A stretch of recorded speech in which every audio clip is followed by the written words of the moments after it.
Hello, everybody. College kids are telling us. Okay, stop. All right, we clicked live a moment before I probably should have. Let me hit refresh here. Yes. If you are watching, hit refresh on your YouTube, please. I have now enabled the advertisements. I don't know why it won't just do that. If you're in this room, please enable the advertisements. Hit refresh on your YouTube feed. We're here to watch the State of the Union. I just saw something pretty good. Let me share this with you from X.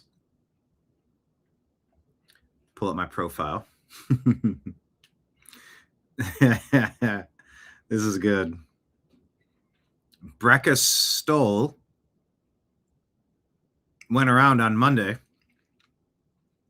asking how President Trump's State of the Union speech went. Yeah, you heard me right. Monday. Check this out. College kids are telling us Trump's State of the Union didn't go so well. The only problem, it's tomorrow. Hold on, let me hit the volume here. Here we go. College kids are telling us Trump's State of the Union didn't go so well. The only problem, it's tomorrow. Rate Trump's State of the Union speech 1 out of 10. 1's the worst, 10's the best. Negatives. And why? I think we all know a lot of reasons. Yeah. What about the State of the Union last night? 1 to 10. It was like a 1 or 2. I mean, it was all over the place. Probably just give it a 0. I'm gonna give it a 1. And why do you say 1? I don't think he's very articulate. How did Trump do at the State of the Union?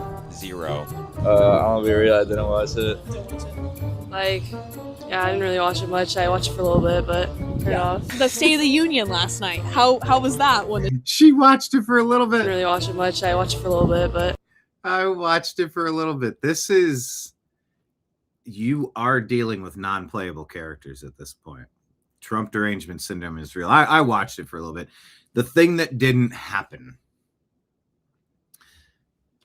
Also, the thing that didn't happen was I didn't click the advertisements on YouTube. So if you're just now hearing this message, hit refresh on your browser, please. I should have taken a moment. This is so funny. This lady, I watched a little bit of it. It didn't happen. I'll be real, I didn't watch it. I didn't really watch it much. I watched it for a little bit, but I watched it. The State of the Union last night. How was that? 1 to 10. I didn't know it was last night. I thought it was tomorrow. No, you're good. You passed the test. Good job. College kids are telling us Trump's. That's pretty great. Love that. All right. Let's go ahead and who's going to be broadcasting this? Let's do RSBN. They should be live, right?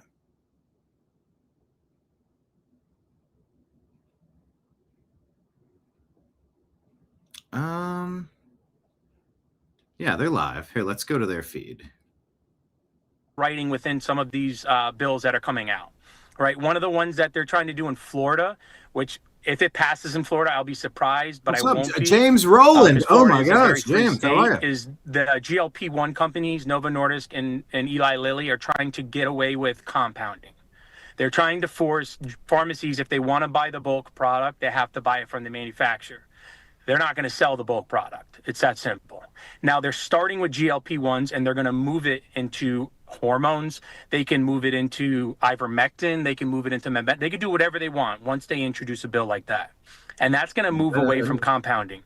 Compounding has been huge for the Americans, right? We customize drugs based on allergies, based on dosage, based on, physicians' directions.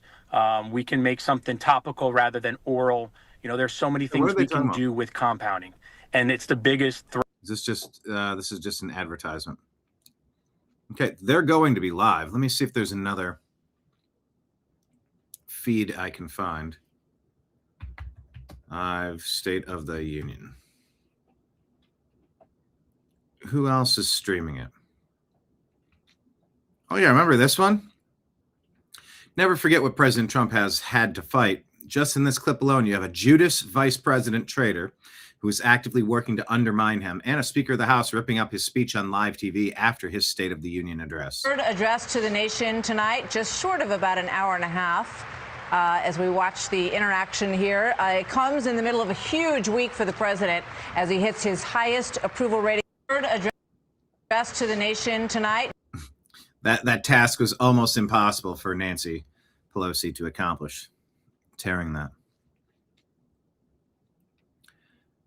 What is this? SOTU.gov? Checking your browser. Whitehouse.gov/State of the Union. Oh.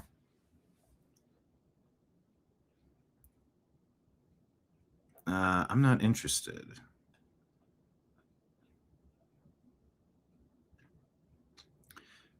Where do we get to the State of the Union? I'm watching here. I don't see it.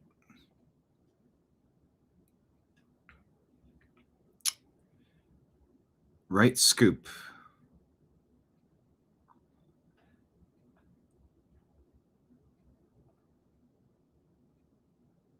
I guess we're on a ticker.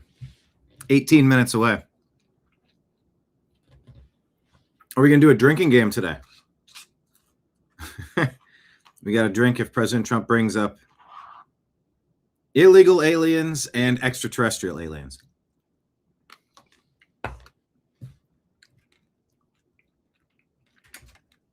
What would the odds be? What would the gambling odds be? Is it more likely that Trump is going to reference extraterrestrial aliens more often than illegal aliens? Very curious.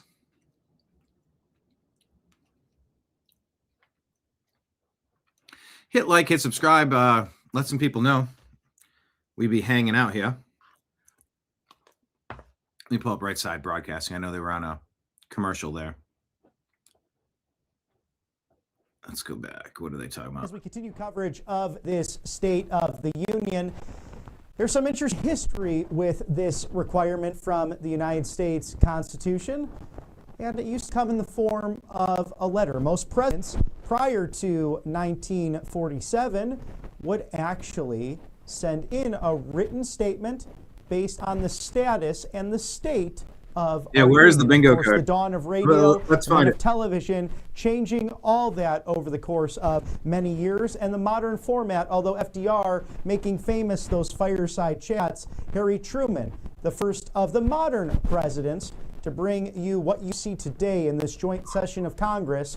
As moments away, the House Sergeant of Arms will walk into the chamber and state, "Mr. Speaker, the President of the United States." And Donald John Trump, the 45th and 47th president, will make his way down that gallery with Republican and Democrat friends on both sides of the aisle. Now, we know tonight 70 Democrats on the House and Senate side will not.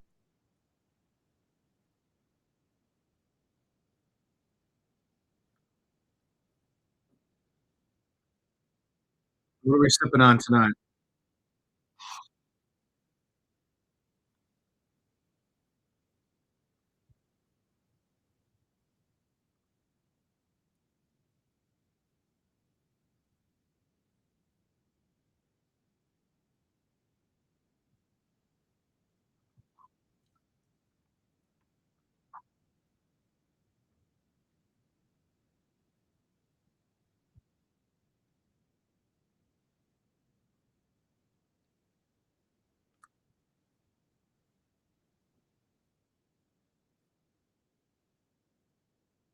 Of the legislative to the executive, and three. I don't like their audio feed. It's kind of crackly.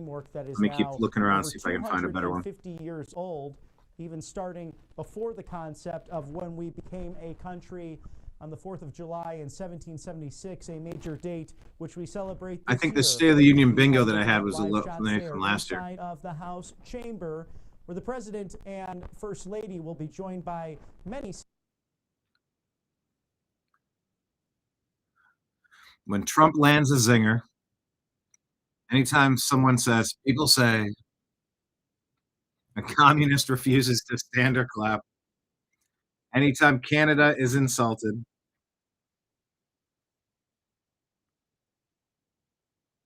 If Gerald gets admonished.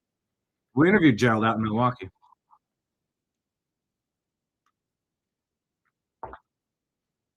And finish your drink if a chant breaks out. Oh my gosh.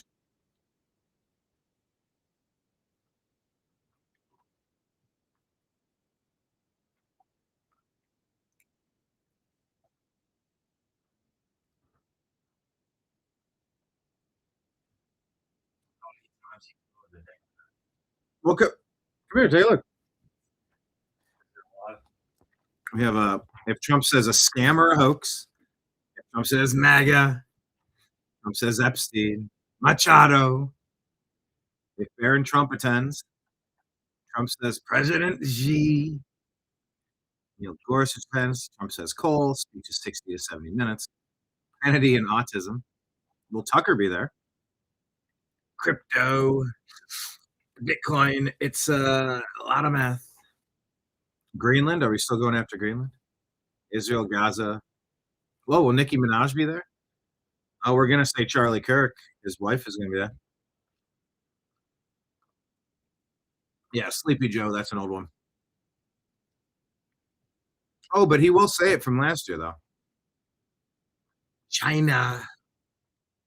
Why would Trump say peanut?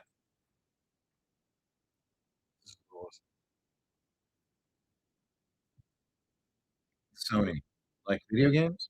No, Sony Pictures, the ones who had Tobey Maguire.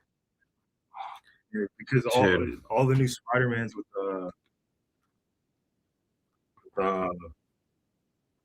what's his name? Earlier, and also Senator John Fetterman, the Commonwealth of dude's been Pennsylvania, coming in. Perhaps Dude, the what? last true Tom Holland. liberal Democrat. New Spider-Man. That's all Marvel. Congress. It's Marvel so as blood, we right? watch all of Spider-Man that from Sony. this Before evening, that, it was we're very grateful Tobey for Maguire our and sponsors here on the right side. the other guy, Andrew History Garfield. Tax Network They're USA. re-including It's this series. TNUSA.com/RSBN. Protect yourself from the IRS.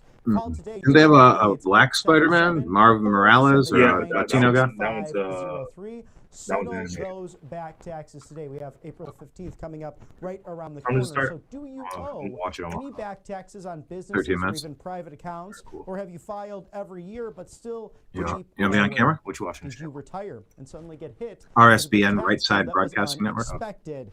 Are you a business owner with You can also go to bills and a whitehouse.gov. balance you simply I'll just watch it. cannot afford? Did your 401k come into play in regards to your taxes, or the IRA perhaps ended early? All of that files into. Oh yeah, what watch may now. take It's place right on here, April whitehouse.gov at the 15th. top of Now, the your tax issue started, but the outcome live stream. could remain the same. Regardless, TNUSA.com/RSBN, your go-to. 877-479-6503. Your balance is not going down. Penalties grow, interest compound.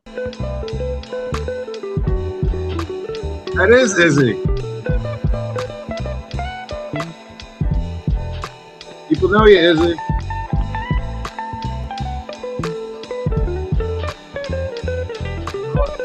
Like Leon says, is that Izzy? Like Leon, yep. Hold on, here we go. There we go. They're the union time.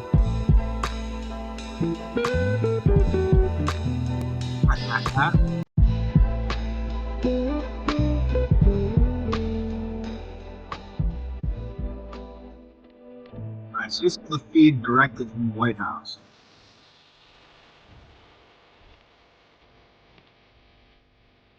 I'll be able to pause. Actually, I'm not entirely certain that that music is royalty free. Should be.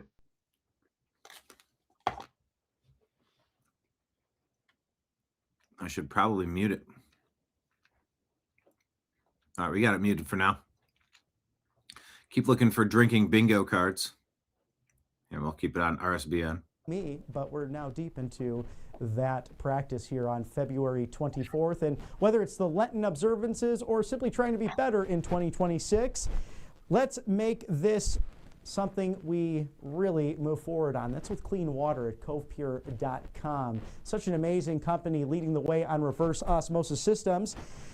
That's where they come in. They want to protect what matters most. Drink pure, live pure, covepure.com/RSBN. The State of the Union sale, $250 off right now. All right. I don't need you selling me stuff. All right. We're just trying to find the right feed here.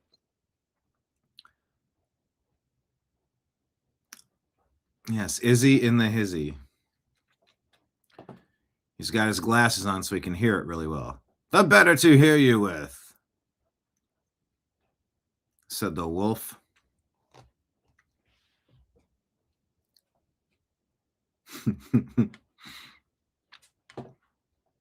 All right, let's keep looking. State of the Union drinking game.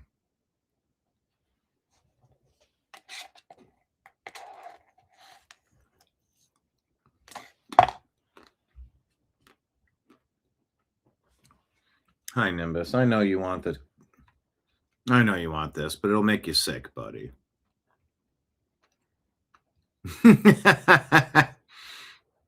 Here you go. State of the Union drinking game.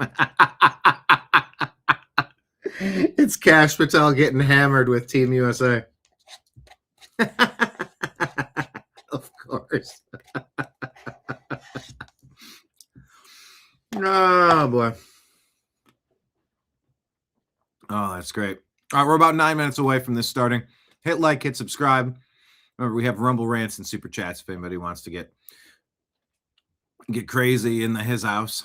All right, let's see what this drinking game is. Chug a beer every time Trump says golden age. Mentions it's our biggest ally, Israel. Says we have the best economy ever. Oh, if he calls out Thomas Massey, that's a good one.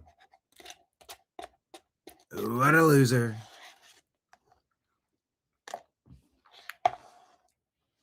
If he compliments Erica Kirk, or if he hypes up a neocon. Finish your drink if war with Iran is confirmed. Ah, boy. Hi, buddy. You jumping up? We had an Izzy moment, and let's see Mr. Nimbus here. Like Leon needs to switch from water to beer. What is your beer of choice? Man, Nimbus just loves Dairy Queen.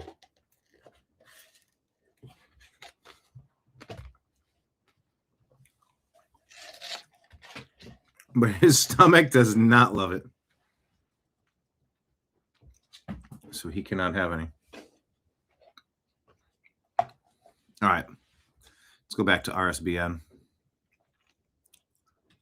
Nope, they're still just doing advertising. Check back with this. Music. Where is the music on this? Live now.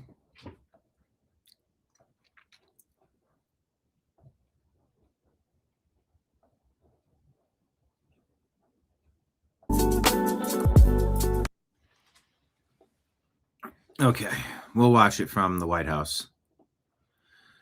Lone Star, the National Beer of Texas. Lone Star, is that the one?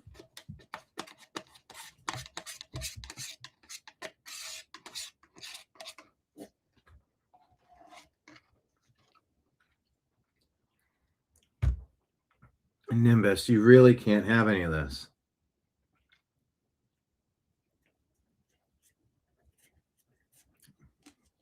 Just a tiny little taste.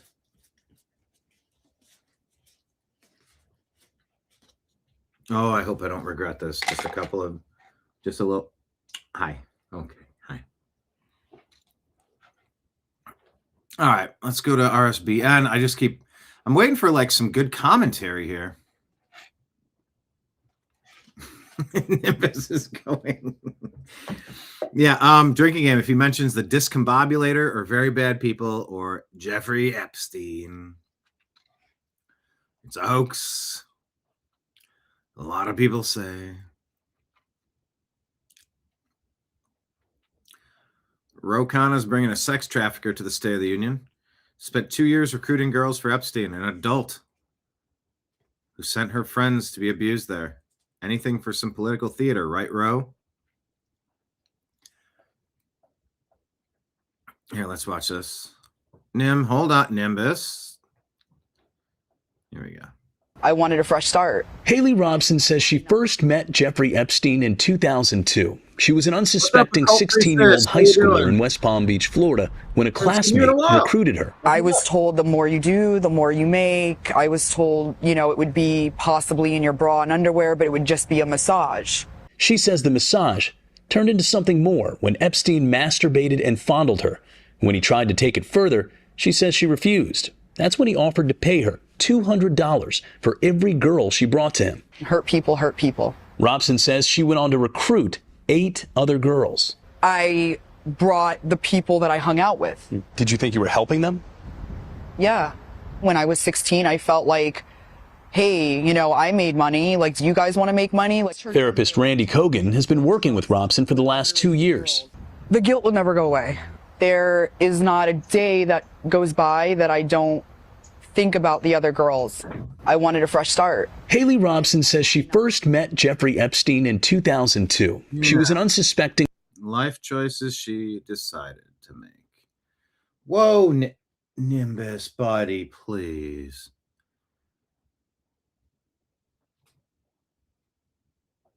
Let's listen to Scott Jennings. And then there's the curious case of California Congressman Ro Khanna. Well, he is bringing to the speech tonight someone connected to the Epstein files story. Let's hear from Ro Khanna about that person in Cut 12. Wait, aren't you Haley Robeson just wants justice. That's why I'm inviting her as my guest tomorrow at the State of the Union. She'll be speaking not just for herself, but for the thousands of survivors. You heard the name there, Haley Robeson. Now, Ro Khanna says she is speaking for the survivors, but is she? The files show something completely different, that Haley Robeson was, in fact, someone who worked with Jeffrey Epstein to recruit young women to the island. According to CNN's reporting, and I'm just going to read it to you, quote, Robeson told police she remembered bringing 6 girls to Epstein and told authorities she was like a Heidi Fleiss, the Hollywood madam who ran a high-class prostitution ring. Robeson provided police with the names of some of the girls she had brought to Epstein's house. She gave the officers the cell phone numbers for 4 of them and told police she wanted to assist the investigation in hopes of receiving lesser charges for herself. Here's more from CBS News. Haley Robeson received $200 payments each time she escorted a new masseuse to Epstein's home, according to the police reports. Robeson targeted girls from the rural area outside Palm Beach, where she grew up, because Epstein believed they were less likely to complain to authorities. Here again, Robeson likened herself to the so-called Hollywood madam Heidi Fleiss in an interview with Palm Beach police. And Epstein, she said, once admonished her for bringing a 23-year-old recruit to his home because she was told, the younger, the better. So of all the possible people that Congressman Ro Khanna could bring to the speech tonight to highlight the Epstein issue, this is who he chooses. This latest Epstein fiasco with Ro Khanna comes after he outed 4 innocent men on the House floor by name, whose names appeared in some files, but who had, it turns out, done nothing wrong. He claimed they were perpetrators, and in fact, they were just random people. Seems like Ro Khanna has lost the plot here when it comes to Epstein. Seems that in his fervor to smear President Trump, he's actually doing a great disservice to the truth on an important story. Yeah. Well, Democrats are making this a whole bunch of theater now, aren't they? All right, let's go. Still checking in on the YouTube channel with the White House. That's still not streaming. I'm keeping an eye on these multiple screens here. Keeping an eye on Right Side Broadcasting. They're still selling us water filtration. Yes, Lake Leon, smash that thumbs up, everybody. I poured a little bit of this into Nimbus. This is not Dairy Queen, sir. Nimbus has a very sensitive stomach now. I would give him nothing but treats all day if he could handle it, and he can't. So I don't, and he craves. It's Brondo. It's what plants crave. Brondo. All right, let me pull this up. The State of America speech. Here we go. Good. 9 o'clock. Okay, let's go live. see Congresswoman Lauren Boebert there, really someone who has embraced the MAGA message, especially in deep blue Colorado, Rocky Mountain High, a beautiful place to be and to go ski, but I don't know about living out there, although it's good to see that Purple Mountain majesty as we'll celebrate tonight with almost a full House and Senate. 70 Democrats, 7-0 choosing to go elsewhere, but that's Not a sponsor, a little bit okay. of Who needs them when you have the research. cabinet? Who needs them when you have the Supreme Court of the United States? And Eyeliner and Tanner is officials in the taking top longer than ranks normal. of the Pentagon. Eric is there too. Ready to listen to President Trump tonight in a hall also filled with the United States men's hockey team. So I'm sure we'll see them later The tonight. women Perhaps they'll get a hockey nice team decided seat not to right go. close What by a the terrible First Lady. PR President Trump disaster calling this is for them. House Speaker Mike Johnson up and saying, we need more seats. I just invited Let the kids guys cruise. who won on Sunday night. So a rather last drop minute everything in your invitation. schedule and go. We look forward to seeing Shame on them. in the chamber for this joint session of Congress. Shame As you on catch them for all not of attending, for the really. live looks, we also see Congresswoman Ana Paulina Luna of the Free Sunshine State of Florida. Right now, the House Speaker gaveling in for formalities the State of the Union. So traditionally, Okay, he shut has up to and write just go a to the letter, feed. which he did last month, to the president in order to invite him to present this State of the Union. This format has been happening since 1947, since the presidency of Harry S. Truman and Franklin Delano Roosevelt, our 32nd president, who made those fireside chats so famous, really started that moment in the modern presidency. Let's toss there to the State of the Union and the House they have chamber to in call Washington, out, D.C. Gathered here today for a truly From Michigan, Mrs. Dingle. The President of the Senate, at the direction of that body, appoints the following senators as members of the Committee on the part of the Senate to escort the President of the United States into the House chamber. The Senator from South Dakota, Mr. Thune. The Senator from Wyoming, Mr. Barrasso. The Senator from Arkansas, Mr. Cotton. The Senator from West Virginia, Mrs. Capito. The Senator from Oklahoma, Mr. Langford. The Senator from South Carolina, Mr. Scott. The Senator from New York, Mr. Schumer. The Senator from Illinois, Mr. Durbin. And the Senator from Minnesota, Ms. Klobuchar. Boo. The members of the Escort Committee will exit the chamber through the lobby doors. Oh, there's an escort committee. Is Epstein leading that? Maybe Ghislaine Maxwell? Ghislaine Maxwell? Ghislaine? I've heard that name pronounced 45 different ways. Each one is a new alias. The escort committee. The jokes write themselves, folks. Mr. Speaker, the Acting Dean of the Diplomatic Corps. I'm sorry, who are you?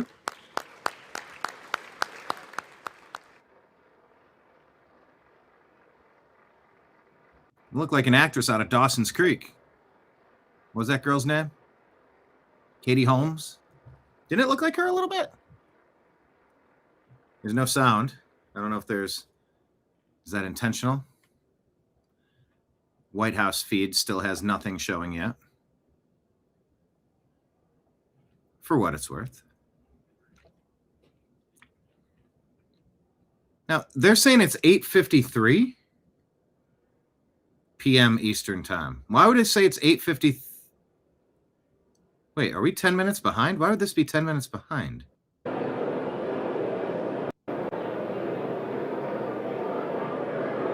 right, I'm jumping right up. Daggum.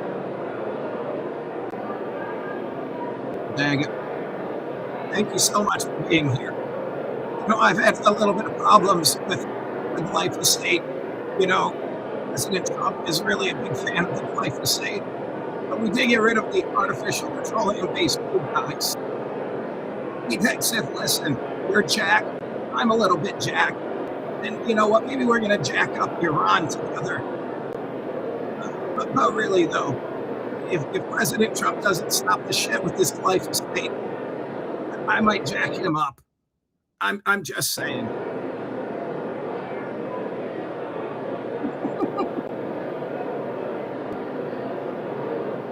Yes, I had a chance to do my Bobby Kennedy. Mission, let me pull a George W. Bush. Mission accomplished. My work here is done. Yes, Amish trash. And please call out speaker leaders doing tonight. Amish can't get off the front. I agree. I don't know how that right side broadcasting got 10 minutes behind, but I think we're caught up now. 9:05, 9:05. I have another atomic clock phone. It says 9:23. I don't know why. Oh, there's Barron Trump. He's standing next to, that's Ivanka, Melania, Eric, Don Jr., and the other Lady Trump. What's her name? What is the other Lady Trump name? Oh, Laura?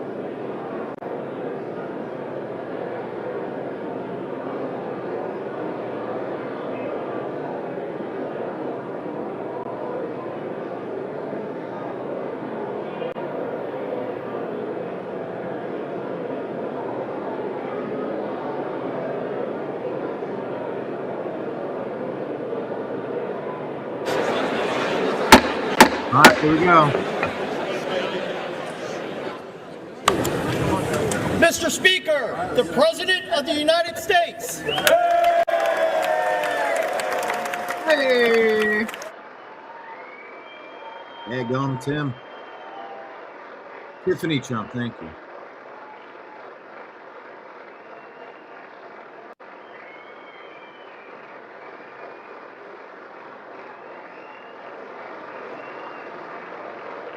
You may never see a president like him again. The amount of stuff that was thrown at him. I don't know if Rubio, JD, and who else is in the Republican bullpen. Not a lot of people can handle what happened over and over and over again. A lot of us are getting frustrated that not enough is happening now.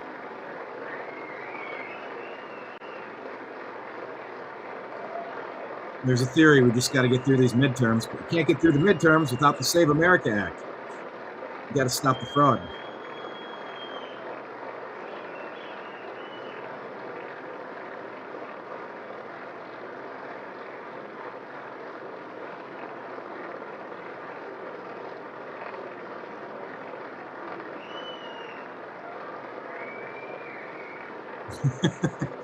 He's like, all right, you goon, why are you wearing a hat in here?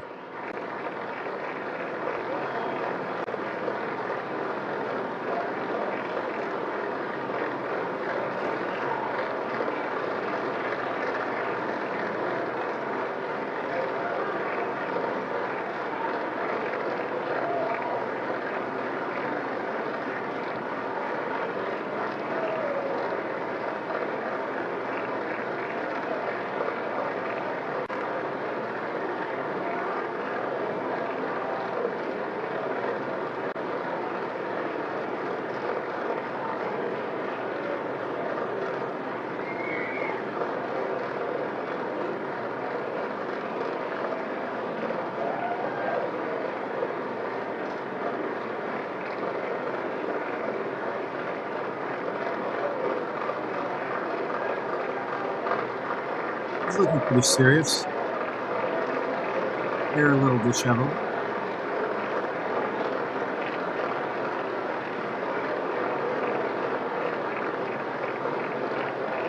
Oh, the Supreme Court justices. Yeah, Reagan, Tony Barrett.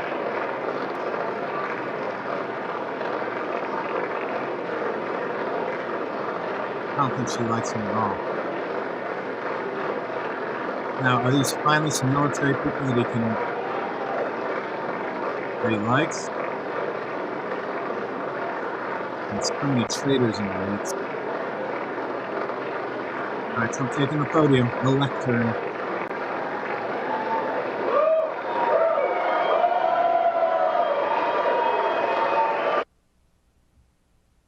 Let it go mute. It's not me.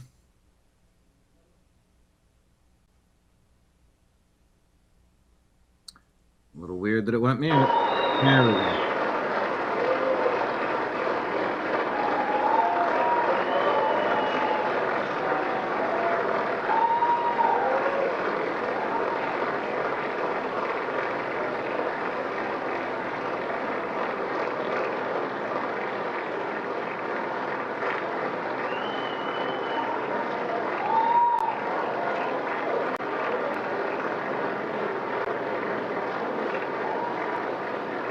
Morning now. Cheers, everybody.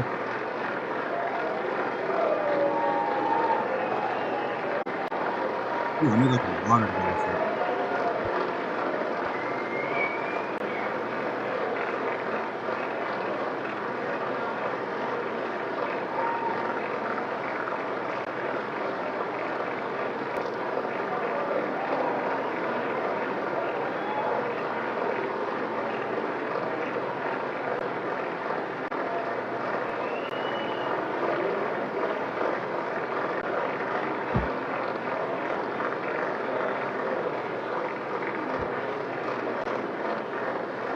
Soak it up, soak it up.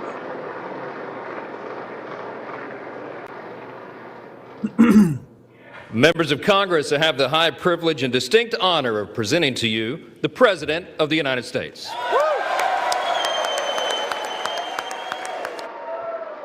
Can you believe we could have had Kamala? Ugh.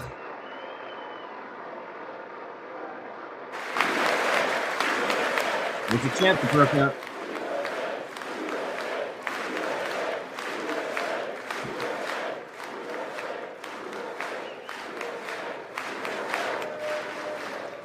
Well, thank you very much, everybody. It's really an honor.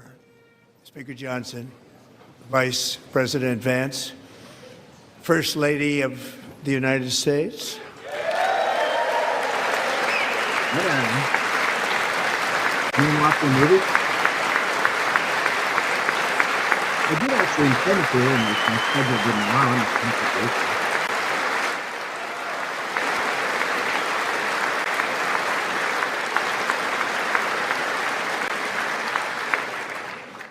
Second Lady of the United States.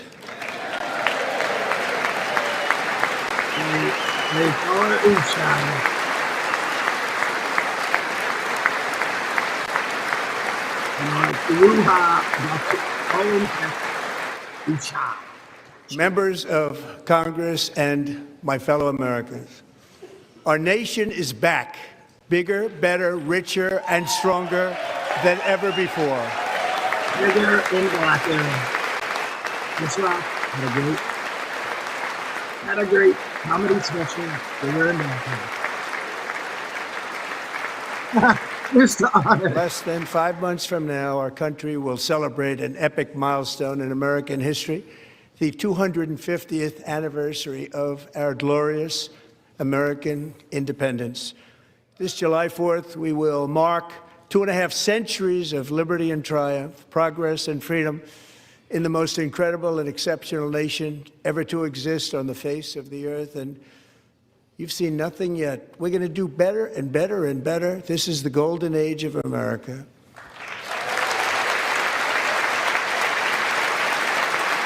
Compare the energy of all the negativity and the anger of Biden, Obama, everything American sucks. When I last spoke in this chamber 12 months ago, I had just inherited a nation in crisis with a stagnant economy, inflation at record levels, a wide open border, horrendous recruitment for military and police, rampant crime at home, and wars and chaos all over the world.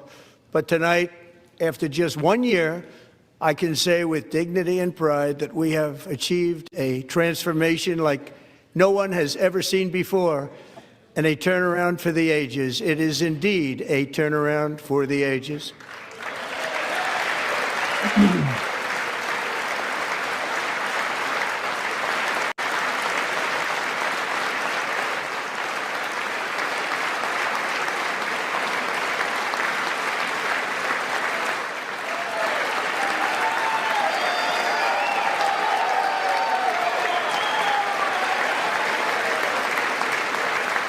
And we will never go back to where we were just a very short time ago. We're not going back.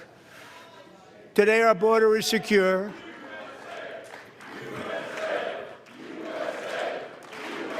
Are the Democrats starting to on their yaps? Thank you. Today, our border is secure. Our spirit is restored. Inflation is plummeting. Incomes are rising fast. The roaring economy is roaring like never before. And our enemies are scared. Our military and police are stacked. And America is respected again, perhaps like never before.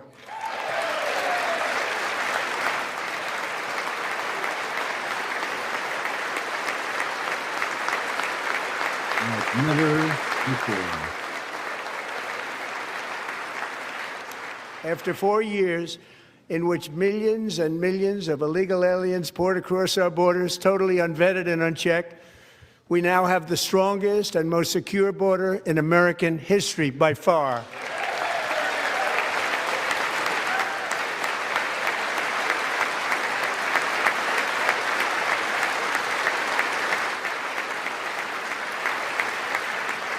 In the past 9 months, 0 illegal aliens have been admitted to the United States.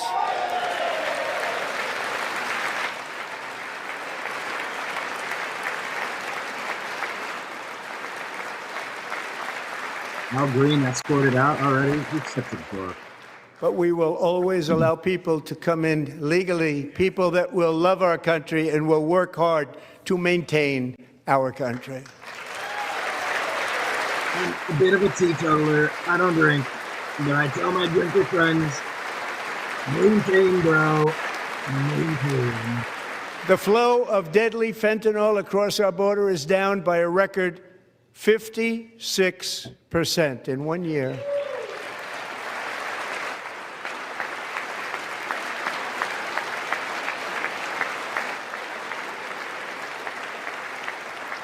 And last year, the murder rate saw its single largest decline in recorded history. This is the biggest decline, think of it, in recorded history, the lowest number in over 125 years, year 1900. In fact, substantially before my wonderful father, I had a wonderful father, Fred, before he was born, substantially before he was born.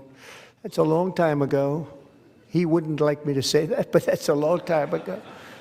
The Biden administration and its allies in Congress gave us the worst inflation in the history of our country. But in 12 months, my administration has driven core inflation down to the lowest level in more than 5 years. And in the last 3 months of 2025, it was down to 1.7%. Woo! Still inflation.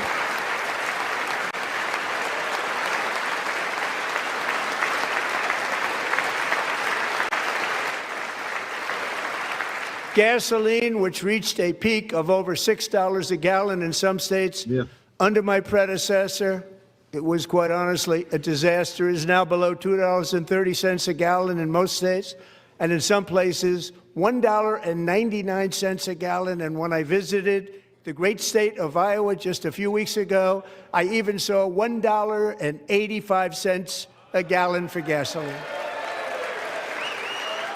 You were being robbed by the Democrats every time you pulled up. Thieves.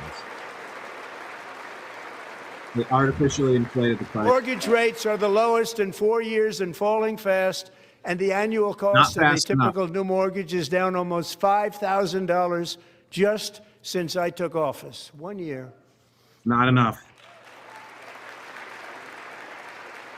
And low interest rates will solve the Biden-created housing problem well, at the same time protecting the values of those people who already own a house that really feel rich for the first time in their lives. We want to protect those values. We want to keep those values up. We're going to do both.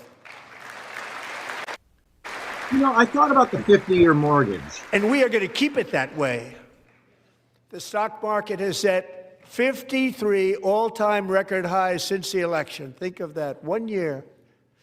Boosting pensions, 401ks, and retirement accounts for the millions and millions of Americans. They're all gaining. Everybody's up, way up. In 4 long years, the last administration got less than $1 trillion in new investment in the United States. And when I say less, substantially less. In 12 months, I secured commitments for more than $18 trillion pouring in from all over the globe. And that's the point they don't tell you about the tariffs. They renegotiate and say, you're not taking our jobs away using slave labor and throwing cheap shit back to us at $2. Think You're of gonna it, build much different less than affairs $1 for trillion for 4 years versus much more than $18 trillion for 1 year. What a difference a president makes. A short time ago, we were a dead country.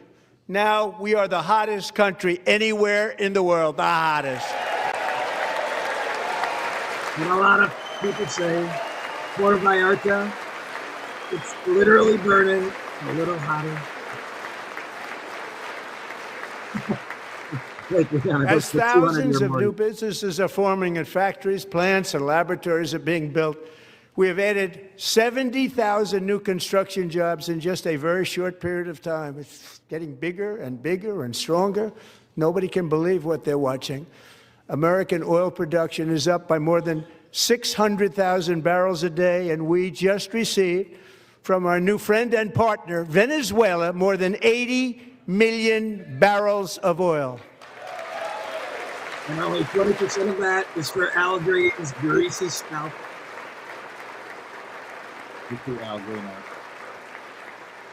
American natural gas production is at an all-time high because I kept my promise to drill, baby, drill. I'll bring back the John McCain, Sarah Palin classic. He's playing all the greatest hits. The post 9/11 era. More Americans are working today than at any time in the history of our country. Think about that. Any time in the history of our country, more working today. And 100% of all jobs created under my administration have been in the private sector. Yeah, public sector jobs are way down. But then that's causing a lot of competition in the private sector. We ended DEI in America. Amen. If discrimination is wrong, then it's wrong. Finally, that's scored. We cut a record number of job-killing regulations, and in 1 year, we have lifted 2.4 million Americans, a record, off of food stamps.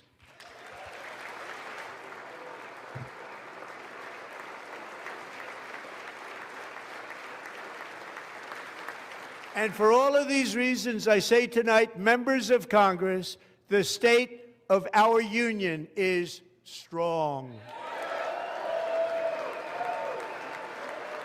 All the Democrats sitting down. Shorts. Nerd. I can't believe you have a strong union. I want to destroy things. Okay. Our country is winning again. In fact, we're winning so much that we really don't know what to do about it. People are asking me, please, please, please, Mr. President, we're winning too much. We can't take it anymore. We're not used to winning in our country. Until you came along, we're just always losing, but now we're winning too much. And I say, no, no, no, you're going to win again. You're going to win big. You're going to win bigger than ever. And to prove that point, here with us tonight is a group of winners who just made the entire nation proud. The men's gold medal Olympic hockey team. Come on in. Ladies hockey, this could have been you too. But you had to be dorks about it. The ladies were invited. You should have been there. First time in 46 years.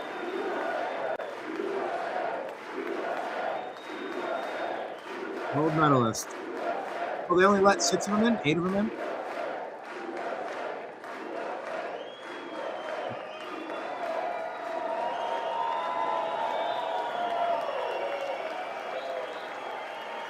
Oh, or did they come in both sides? Okay, 16?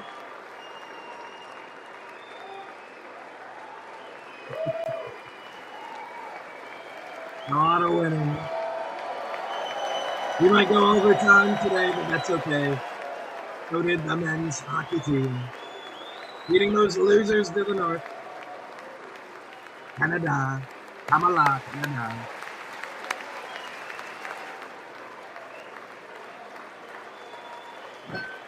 Go ahead. They do. Go ahead. They deserve it. Clap it up for them a little bit more.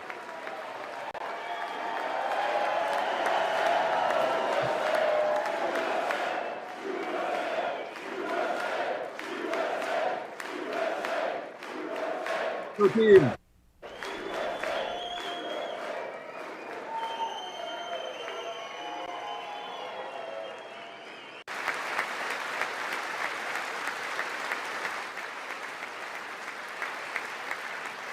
In the past 9 months, 0 illegal aliens have been admitted to the United States.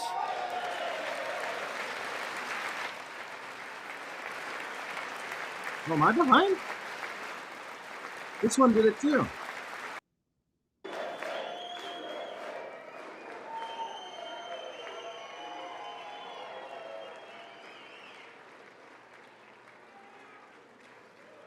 That's the first time I've ever seen them get up. And actually, not all of them did get up. The Democrats. But they beat a fantastic Canadian team in overtime, as everybody saw, as did the American women who will soon be coming to the White House. Who will soon be coming to the White House. Okay.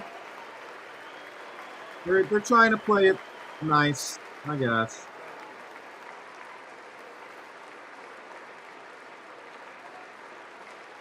They should have made it happen to them.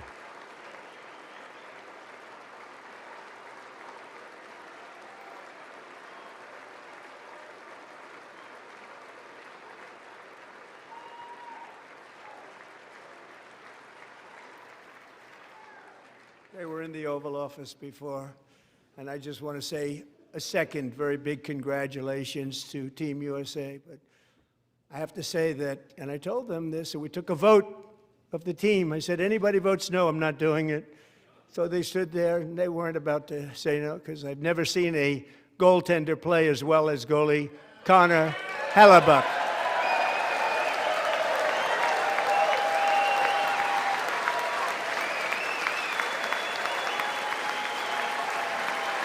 An awesome shout out. I mean, a lot of people say he's like ICE and Border Patrol, hopping all over the and getting in.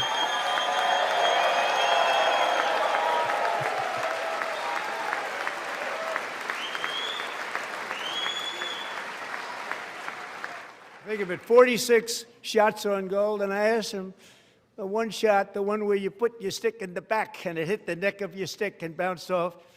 Do you practice that, or was that a little lucky? He refused to answer that question. But I just want to tell you that the members of this great hockey squad will be very happy to hear, based on their vote and my vote, and in this case my vote was more important, that I will soon be presenting Connor with our highest civilian honor, which we will be given and which has been given to many athletes over the years. But when I say many, not too many, like 12, it's called the highest civilian honor in our country, the Presidential Medal of Freedom.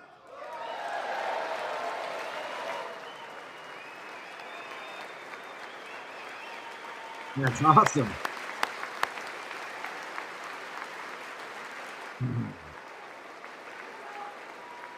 I'm not a big hockey fan, but it was a monumental thing they did. Great accomplishment.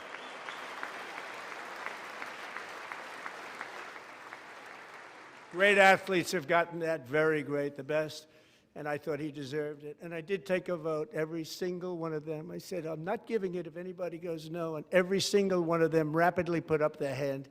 So I want to thank you all. What a special job you did. What special champions you are. Thank you very much. 2 years, Summer Olympics in Los Angeles. Now we're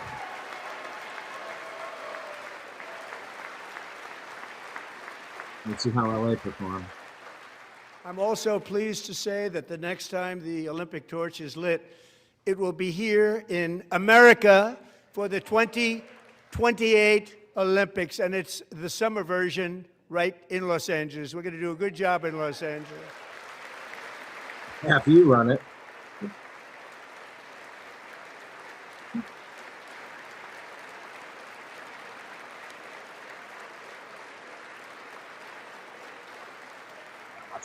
And Los Angeles is going to be safe, just like Washington, D.C. is now one of the safest cities in the country.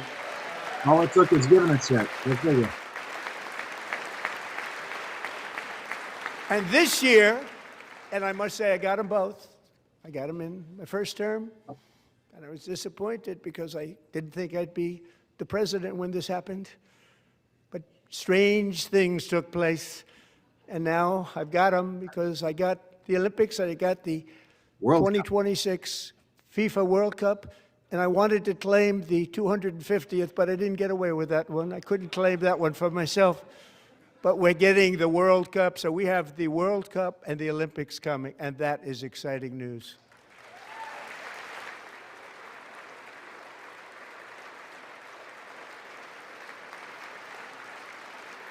So this will be a year to celebrate our country and the heroes who have kept it free. Men like Buddy Taggart.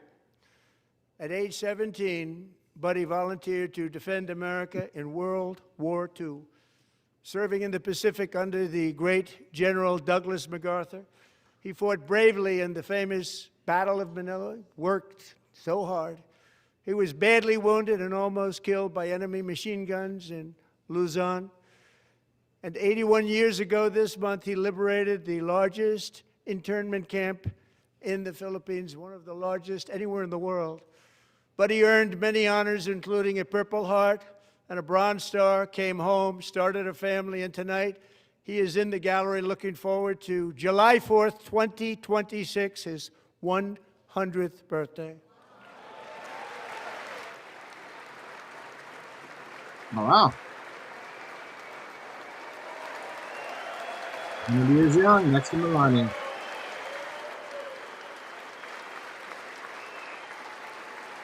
Woo, 100 years.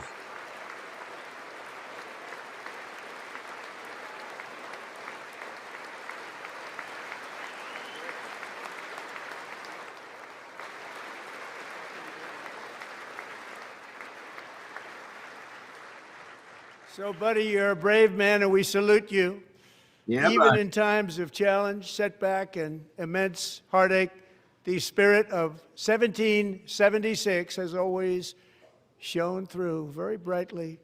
It was July 4th of last year when floodwaters tore through a girls' summer camp in Central Texas, one of the worst things I've ever seen. I was there, rising 26 feet in the matter of minutes, tragically claiming many, many lives. You all remember that one.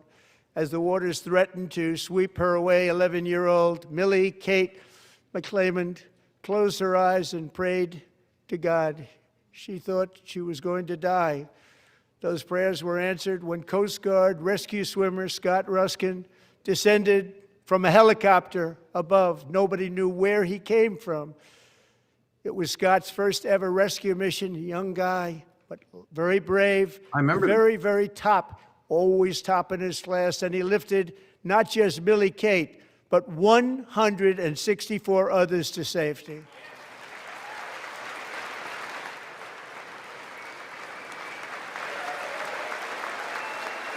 I like this playing tribute to heroes at the beginning. I know we do this a lot, but good for them. That's the American spirit. We need more rah-rah instead of wah-wah. No complaints from the Democrats. A good uplifting story. People watched Scott from a distance, and they couldn't believe what they were seeing. The winds were blowing, the rain was pouring, everything was going, and that rapid water, nobody's ever seen anything like it. They said, wow, that's something. It was brand new. Tonight, Scott and Millie Kate are here together, reunited for the very first time. Thank you, For the Scott, first Millie time. Kate.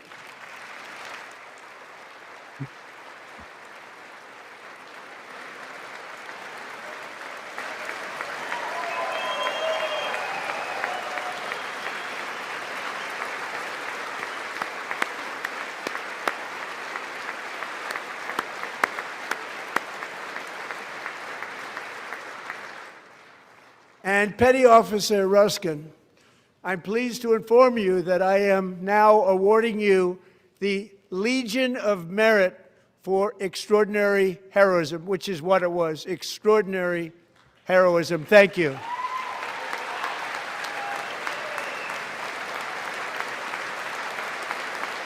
I'm surprised to look better for me. And I'd like to have the military aide to please come down and take care of the service. Military aid, thank you very much. Take care of that very important service. Thank you very much. From 1776 to today, every generation of Americans has stepped forward to defend life, liberty, and the pursuit of happiness. And they're really doing it for the next generation. But now it's our turn. Together we're building a nation where every child has the chance to reach higher and go further, where government answers to the people, not the powerful, and where the interests of hardworking American citizens are always our first and ultimate concern. That is the debt we owe to the heroes who came before us, and that is the promise we must keep to America for our 250th year. Last year, I urged this Congress to begin the mission by passing the largest tax cuts in American history, and our Republican majorities delivered so beautifully. Thank you, Republicans.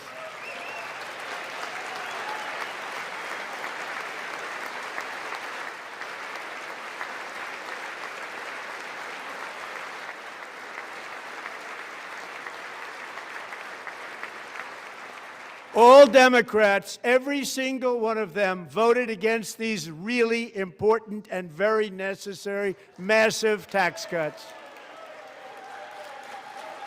Everyone. They wanted large-scale tax increases to hurt the people instead. But we held strong, and with the great, big, beautiful bill, we gave you no tax on tips, no tax on overtime, and no tax on Social Security for our great seniors.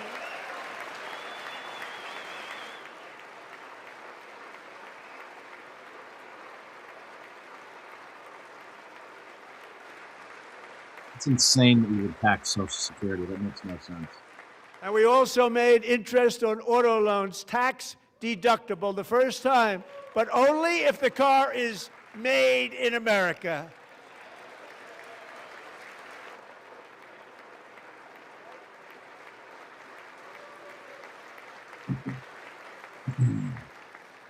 Recently in Pennsylvania, I met Megan Hemhauser, a devoted mom who's homeschools her children, beautiful, 2 children, during the day while waiting tables at night as her husband works overtime operating very heavy equipment. Megan is here this evening, and she's happy to tell you that she is so much richer because with no tax on tips, no tax on overtime, and our expanded child tax credit done again by Republicans, Megan and her husband will take home more than $5,000 extra just for the year, cutting her tax bill in more than half.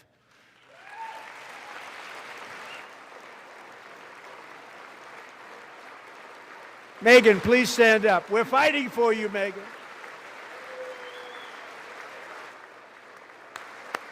Thank you, Megan. Thank you, Megan. We're fighting for you, Megan. Under our bill, parents like Megan can also activate their children's brand new Trump accounts. And I didn't name it. I did not name it. I did not name that.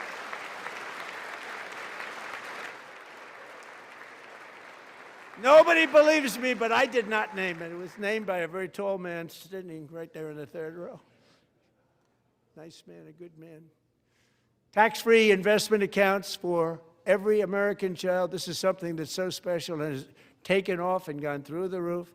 Millions will be pre-funded courtesy of the U.S. Treasury and private individuals like Michael and Susan Dell, who have donated $6 billion $250 million to fund the Trump accounts for 25 million American children. They're great people.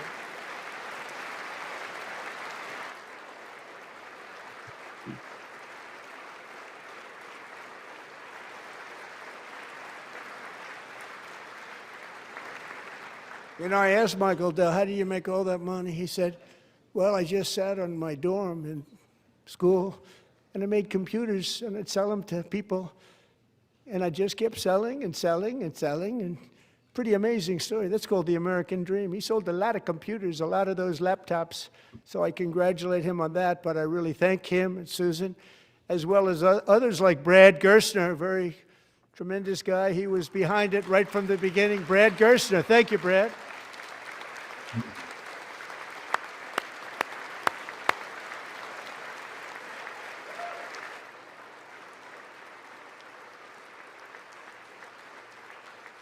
So with modest additional contributions, these young people's accounts could grow to over $100,000 or more by the time they turn 18. Think of it, how much money is that for somebody that started with nothing? Over 100,000, could be much more than that. To make this investment in our children's future, go to trumpaccounts.gov, trumpaccounts.gov. And a lot of people are doing it. It's setting every record in the book. It's popular. They knew what it was going to take. I'm so proud of them. I'm so proud of the people that got it started. And now it's just taken off. One of the primary reasons for our country's stunning economic turnaround, the biggest in history, where the Dow Jones broke 50,000 4 years ahead of schedule, and the S&P hit 7,000, where it wasn't supposed to do it for many years, were tariffs. I used these tariffs, took in hundreds of billions of dollars to make great deals for our country, both economically and on a national security basis. Everything was working well. Countries that were ripping us off for decades are now paying us hundreds of billions of dollars. They were ripping us so badly, you all know that. Everybody knows it. Even the Democrats know it. They just don't want to say it. And yet these countries are now happy, and so are we. We made deals. The deals are all done. And they're happy. They're not making money like they used to, but we're making a lot of money. There was no inflation, tremendous growth. And the big story was how Donald Trump called the economy correctly, and 22 Nobel Prize winners in economics didn't. They got it totally wrong. They got it really wrong. And then just 4 days ago, an unfortunate ruling from the United States Supreme Court. It just came down. It came down. Very unfortunate ruling. But the good news is that almost all countries and corporations want to keep the deal that they already made, right, Scott?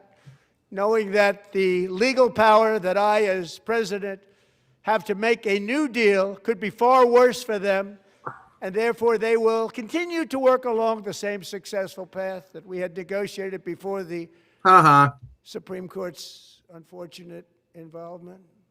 So despite the disappointing ruling, these powerful country-saving, it's saving our country, the kind of money we're taking in, peace-protecting. Many of the wars I settled was because of the threat of tariffs. I wouldn't have been able to settle them without. Will remain in place under fully approved and tested alternative legal statutes. And they have been tested for a long time. They're a little more complex, but they're actually probably better, leading to a solution that will be even stronger than before. Congressional action will not be necessary. It's already time-tested and approved. And as time goes by, I believe the tariffs paid for by foreign countries will, like in the past, substantially replace the modern-day system of income tax, taking a great financial burden off the people that I love.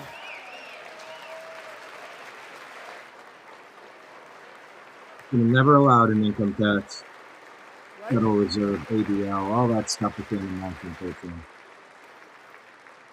Never. Moving forward, factories, jobs, investment, and trillions of dollars will continue pouring into the United States of America. Millions. Because we finally have a president who puts America first. Put America first. I love America.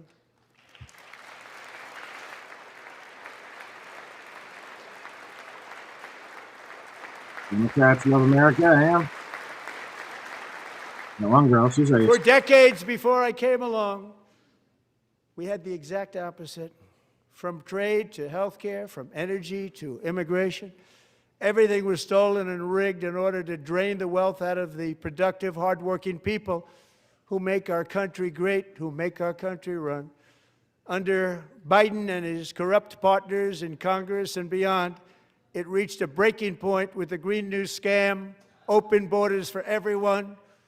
They poured in by the millions and millions from prisons, billions and from billions. mental institutions. They were murderers, 11,888 murders. They came into our country. You allowed that to happen. Yeah. And record-setting inflation that cost the typical family $34,000 in just a speck of time. Now the same people in this chamber who voted for those disasters suddenly use the word affordability, a word they just used it. Somebody gave it to them, knowing full well that they caused and created the increased prices that all of our citizens had to endure. You caused that problem. You caused that problem.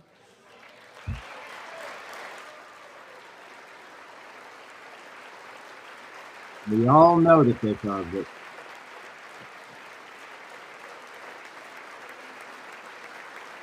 Millions and millions and billions. They knew their statements were a lie. They knew it. They knew their statements were a dirty, rotten lie.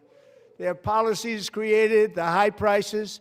Our policies are rapidly ending them. We are doing really well. Those prices are plummeting downward. I don't know. Gas is down. Grocery store seems about the same. The price of eggs is down 60%, Madam Secretary. Thank you. The cost of chicken, butter, fruit, hotels, automobiles, rent is lower today than when I took office by a lot. And even beef, which was very high, is starting to come down It's still significantly. Just hold on a little while. We're getting it down. 7, 8, And 9 soon bucks you will on see it. numbers that Real few ground beef. people would think were possible to achieve just a short time ago. Nobody can believe when they see the kind of numbers, and especially energy, when they see energy going down to numbers like that, they cannot believe Man, it. my heating bill It's was like through the roof. another big tax cut. I'm also confronting one of the biggest ripoffs of our times, the crushing costs of health care caused by you.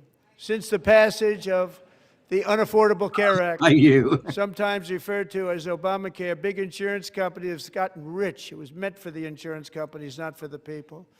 With our government giving them hundreds and hundreds of billions of dollars a year Billions and billions. as their stock prices soared 1,000, 1,200, 1,400, and even 1,700%, like nothing else.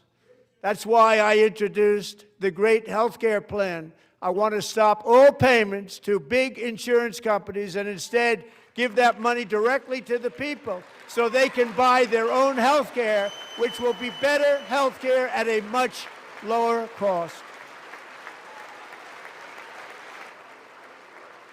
It would help literally millions and millions and billions and billions of Americans. It would help us a lot, actually. In addition, my plan requires maximum price transparency. That's a big deal. Sounds so simple, so big. And I did that in my first term, and the Democrats immediately terminated it with full knowledge that they were doing a very bad thing for the people. Costs were going to go way up, and that's what happened, and now I'm bringing them way down on health care and everything else. I'm also ending the wildly inflated cost of prescription drugs like has never happened before.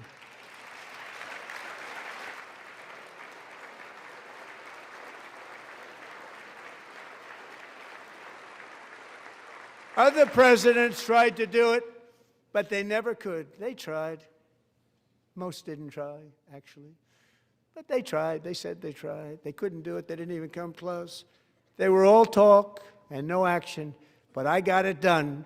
Under my just enacted most favored nation agreements, Americans who have for decades paid by far the highest prices of any nation anywhere in the world for Getting ripped prescription off. drugs will now pay the lowest price anywhere in the world for drugs. Anywhere. The lowest price.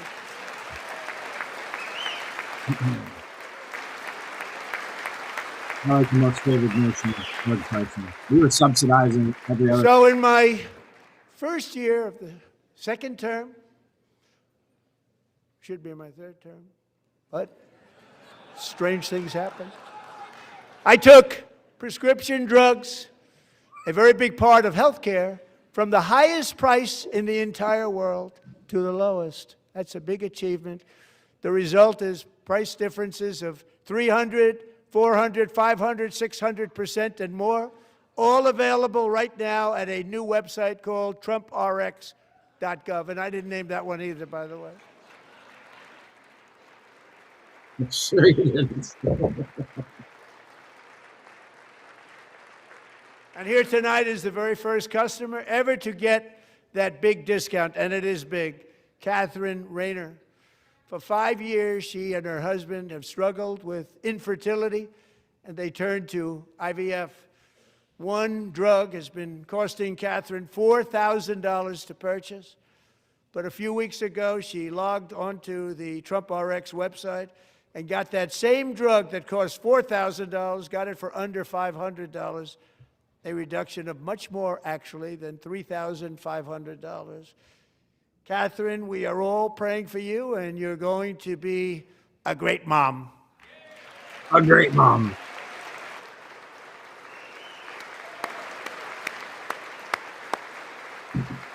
A great mom.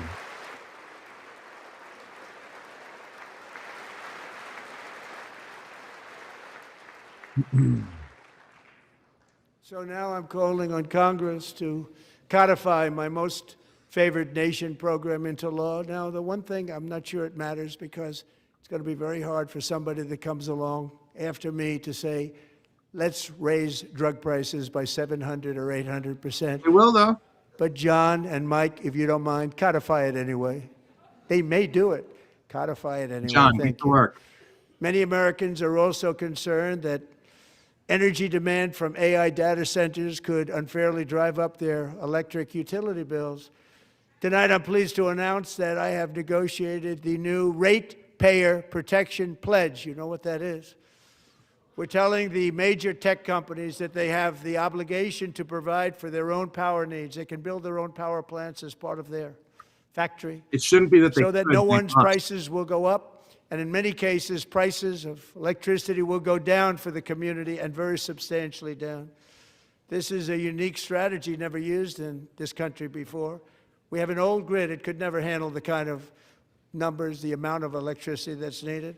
So I'm telling them they can build their own plant. They're going to produce their own electricity. Not that they could. It will ensure They the must. company's ability to get electricity while at the same time lowering prices of electricity for you, and could be very substantial for all of you cities and towns.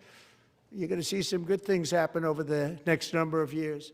Another pillar of the American dream that has been under attack is home ownership. You just call me a With us tonight homeowner? is Rachel Wiggins, a mom of two from Houston.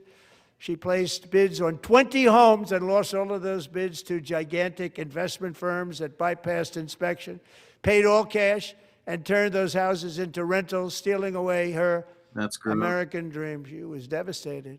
Stories like this are why last month I signed executive order to ban large Wall Street investment firms from buying up in the thousands single-family homes.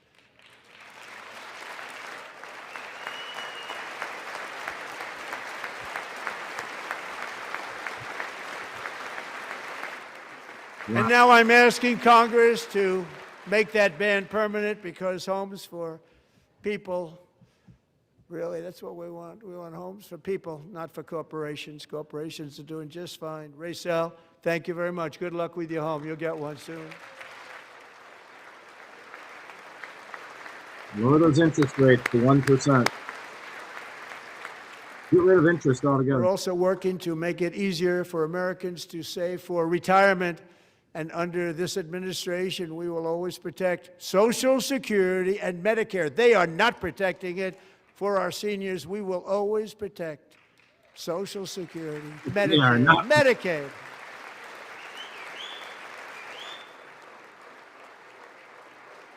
Since I took office, the typical 401k balance is up by at least $30,000. That's a lot of money. We have millions and millions of people, Billions because and the stock billions and market has millions done and so well, millions. setting all those records. Your 401ks are way up. Yet half of all of working Americans still do not have access to a retirement plan with matching contributions from an employer.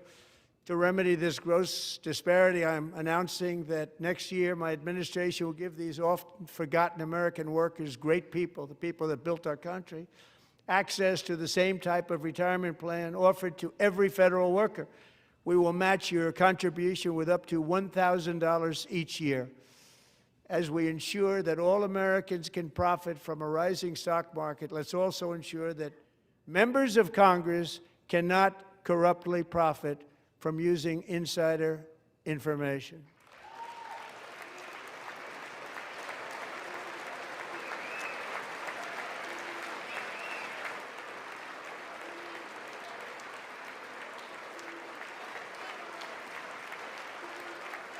Imagine that.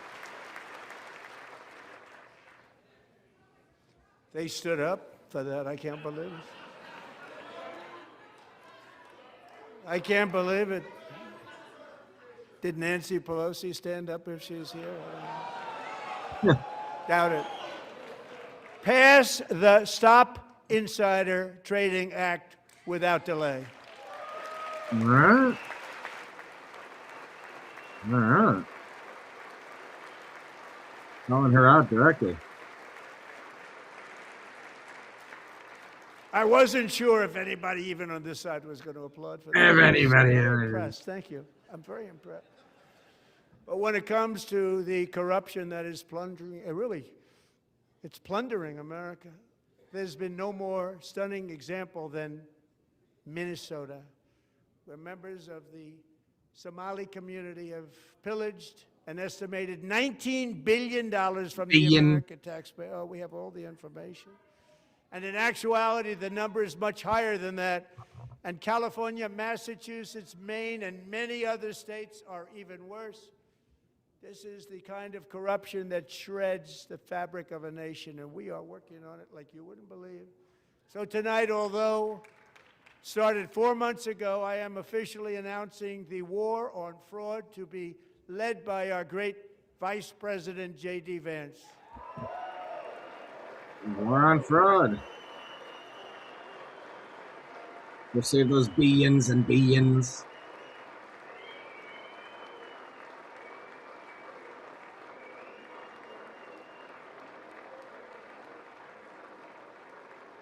He'll get it done. Find enough of that fraud, we will actually have a balanced budget overnight. It'll go very quickly. That's the kind of money you're talking about. We'll balance our budget. The Somali pirates who ransacked Minnesota remind us that there are large parts of the world where corruption and lawlessness are the norm, not the exception.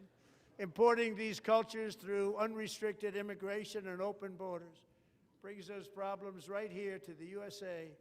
And it is the American people who pay the price in higher medical bills, car insurance rates, rent, taxes, and perhaps most importantly, crime. We will take care of this problem. We're going to take care of this problem. We are not playing games.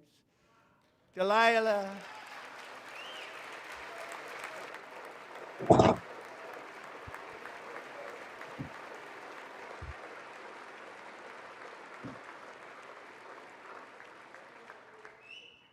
Delilah Coleman was only 5 years old in June 2024 when a 18-wheel tractor trailer plowed into her stopped car traveling at 60 miles an hour or more.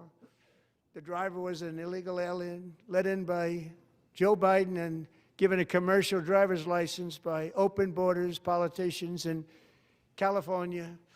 Doctors said Delilah would never be able to walk or talk, have a good life. She wouldn't even be able to eat again. But against all odds, she is now in the first grade learning to walk. And she's here this evening with her dad, Marcus, a fantastic man. Delilah, please, you are a great inspiration. Please stand up.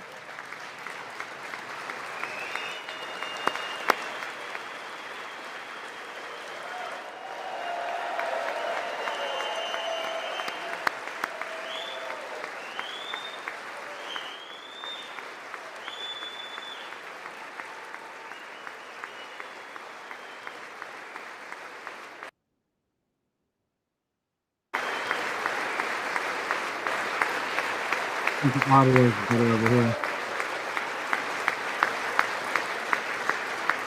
Otherwise, we're not dressed. Thank you, Delilah. Many, if not most, illegal aliens do not speak English and cannot read even the most basic road signs as to direction, speed, danger, or location. That's why tonight I'm calling on Congress to pass what we will call the Delilah Law, barring any state from granting commercial driver's licenses to illegal aliens. Why do we even have to say that? Of course. Talking about finding money. Obviously, and yesterday, as you probably saw at the White House, I hosted a ceremony with Americans who lost their treasured loved ones to the scourge of illegal immigration. People came into our country, how we allowed this to happen with our open borders. These are the angel moms and families that for decades our government betrayed and our media totally ignored. It was terrible. Hard to believe, actually. In 2023, a 16-year-old high school cheerleader named Elizabeth Medina was supposed to perform in her town's Christmas parade, but she never arrived. Her mother, Jacqueline, went home to look for her, and she found her lying dead in a bathtub, bleeding profusely after being stabbed 25 times. Elizabeth's killer was a previously arrested illegal alien who had broken in and brutally extinguished the brightest light in her family's life, violently and viciously. Her heartbroken mother is in the gallery to remind everyone in this chamber exactly why we are deporting illegal alien criminals to our country at record numbers, and we're getting them the hell out of here fast. We don't want them.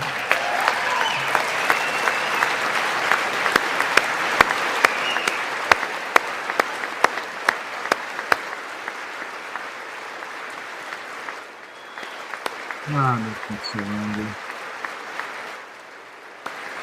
4-1.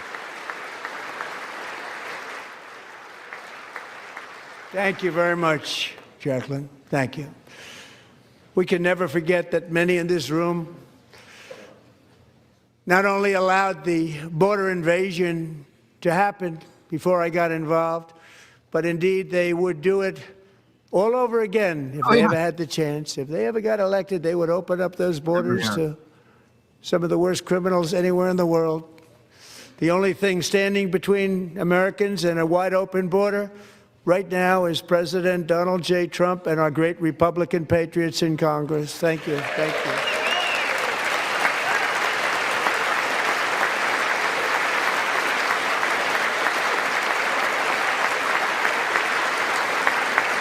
As we speak, Democrats in this chamber have cut off all funding for the Department of Homeland Security. It's all cut off. It's all cut off. They have instituted another Democrat shutdown, the first one costing us 2 points on GDP. 2 points we lost on GDP, which probably made them quite happy, actually. Now they have closed the agency responsible for protecting Americans from terrorists and murderers. Tonight I'm demanding the full and immediate restoration of all funding for the border security, homeland security of the United States, and also for helping people clean up their snow. We have no money because of the Democrats, and it would be nice, we'd love to give you a hand at cleaning it up, but you gave no money. Nobody's getting paid. It's a shame. So you have to think about it. We have, in case you didn't know, a pretty large snowstorm out there. One of the great things about the State of the Union is how it gives Americans the chance to see clearly what their representatives really believe. So tonight I'm inviting every legislator to join with my administration in reaffirming a fundamental principle. If you agree with this statement, then stand up and show your support.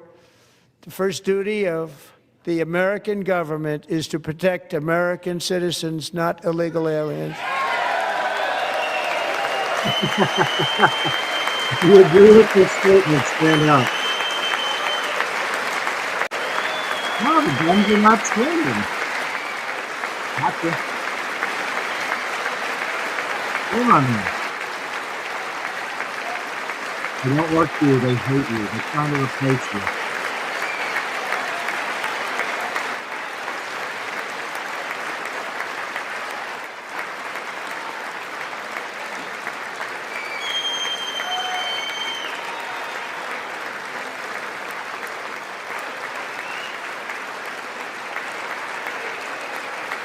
Give me a chance to stand.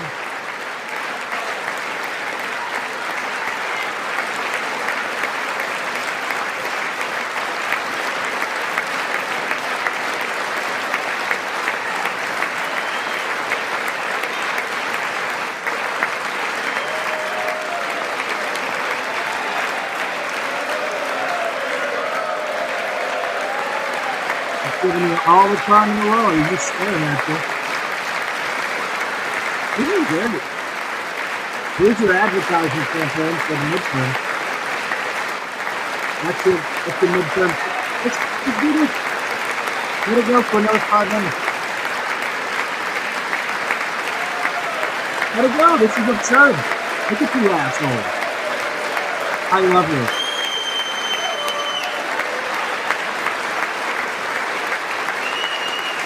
Keep it going. This is great.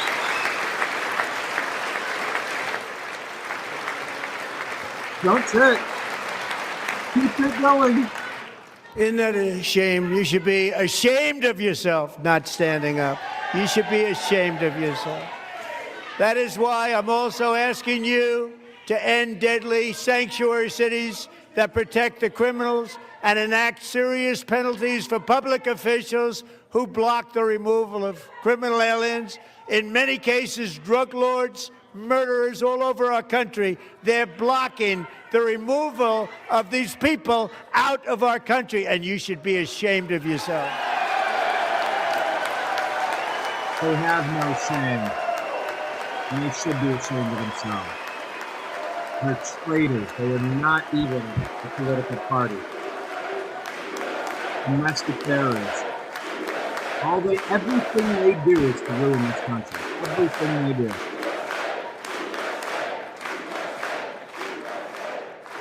Call them out. And perhaps most importantly, I'm asking you to approve the Save America Act. Call out soon. To stop illegal aliens and others who are unpermitted persons from voting in our sacred American elections. The cheating is rampant in our elections. It's rampant. Rampant. It's very simple. All voters must show voter ID.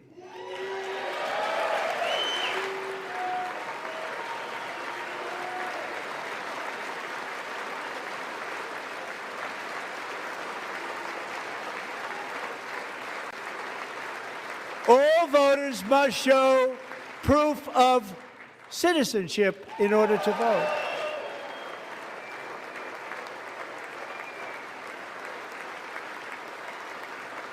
And no more crooked mail-in ballots except for illness, disability, military, or travel. None. And this should be an easy one. And by the way, it's polling at 89%, including Democrats. 89%. Yep.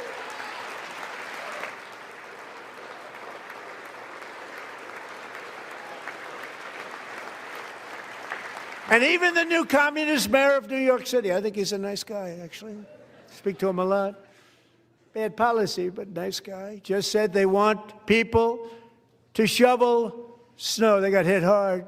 Wants them to shovel snow, but if you apply for that job, you need to show 2 original forms of ID and a Social Security card. Yet they don't want identification for the greatest privilege of them all, voting in America. No, it's no good. No good.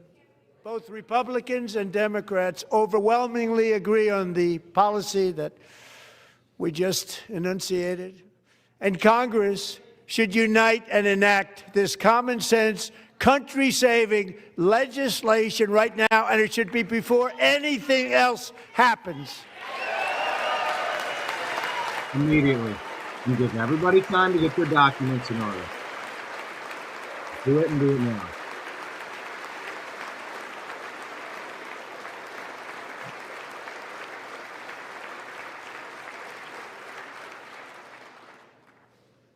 And the reason they don't want to do it, why would anybody not want voter ID? One reason, because they want to cheat. There's only one reason.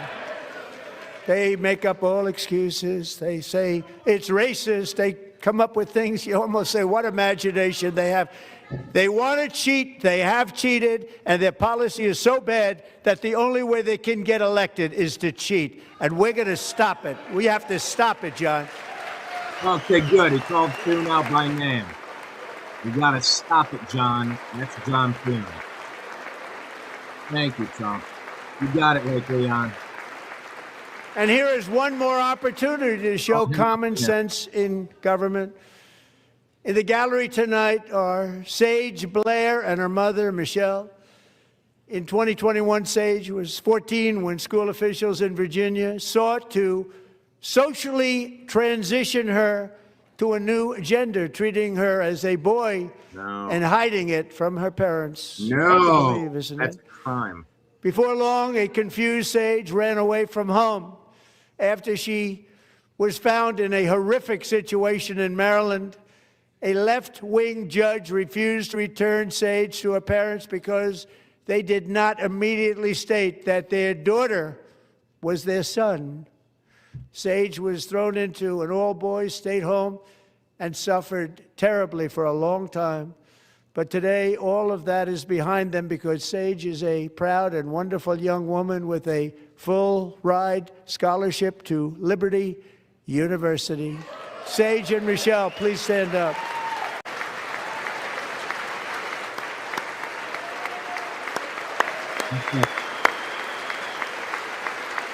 That's a little comparison.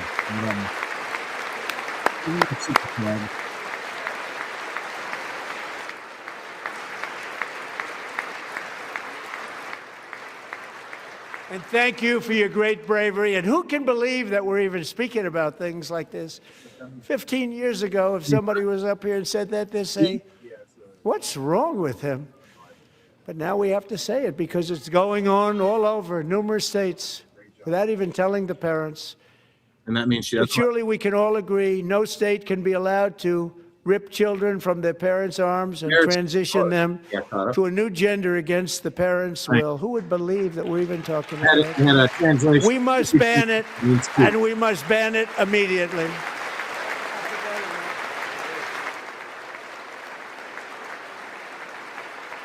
I have a Gen Z translator. Look, nobody stands up. These people are crazy. I'm telling you, they're crazy. They are. Their ideas are awful. They support the most backward stuff. Amazing. Incredible. Boy, oh boy. We're lucky we have a country. With people like this, Democrats are destroying our country, but we've stopped it just in the nick of time, didn't we? Huh? Just in the nick of time. I said it means two. The facial expression means it doesn't like it. No one cares more about protecting America's youth than our wonderful First Lady. Now a movie star. She's a movie star. Can you believe it? Who would have believed that? Over the past year, she has had an incredible impact championing AI legislation, advancing a landmark executive order on foster care, and helping secure $30 million to launch the Melania Trump Foster Youth to Independence Initiative. It's a tremendous, really a tremendous thing that happened and had a lot of bipartisan support. She gets much better bipartisan support than I do. I get none. She gets a lot. He does get. Someday you're going to have to tell me how you did that. And students and educators in every state have joined the First Lady's efforts in the presidential AI challenge, keeping America's next generation positioned to succeed and strongly succeed in the future. Tonight, we welcome two young people whose lives reflect the First Lady's impact, Sierra Burns and Everest Nevermont. Thank you both. And Melania, thank you. I know how hard you worked on it. Thank you very much.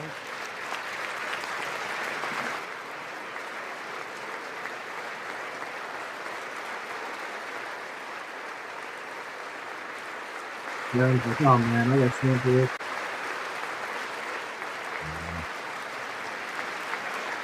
Mr. President Darren?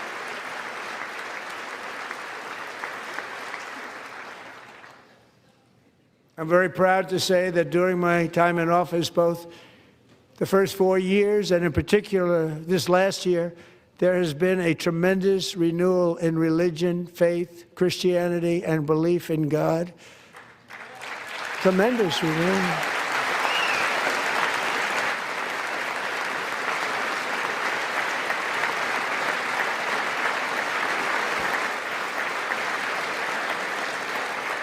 This is especially true among young people, and a big part of that had to do with my great friend, Charlie Kirk, a great guy, great man.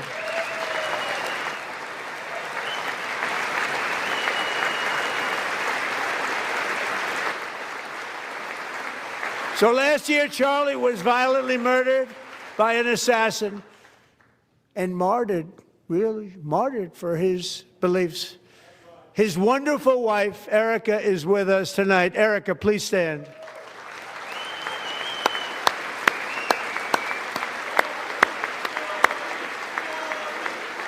We're not doing speakers, and there's no fireworks. Often criticized for those things. Good, James. Thank you, Erica. Been through a lot. In Charlie's memory, we must all come together to reaffirm that America is one nation under God, and we must totally reject political violence of any kind.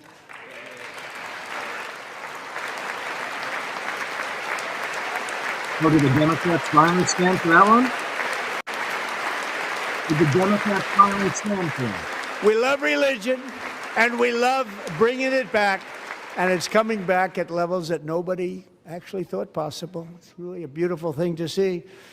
Above all, unleashing America's promise requires keeping our communities safe.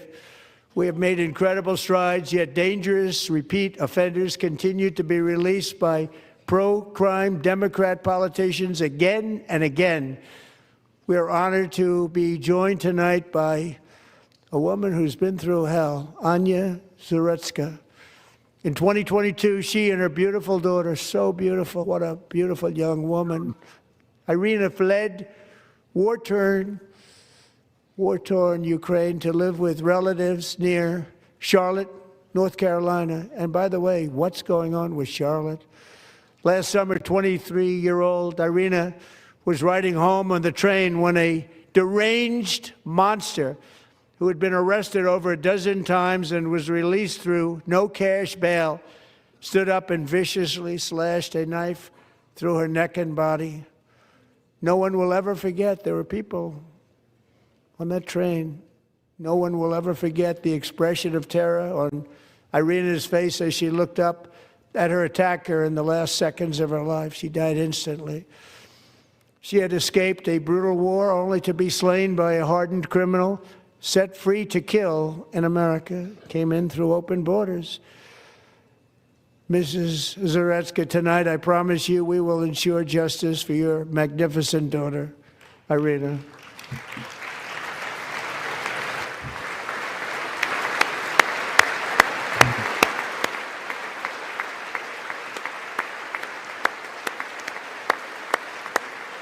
I was so angry about that, and it's like 3 days later, Charlie.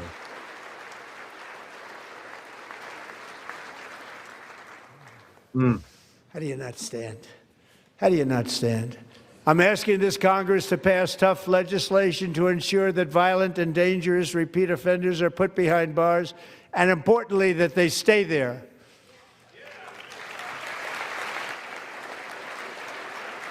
And say her name. Keep the monsters in their cages where they belong. To the future we go to victory. Starting last summer, I deployed our National Guard and federal law enforcement to restore law and order to our most dangerous cities, including Memphis, Tennessee, big success. New Orleans, Louisiana, big success. And our nation's capital itself, Washington, D.C., where we have almost no crime anymore in Washington, D.C. How did that happen? It's just 95% of the problems are caused by 5% of the people. No little fades and the problems stop. In fact, crime in Washington is now at the lowest level ever recorded, and murders in D.C. this January were down close to 100% from a year ago.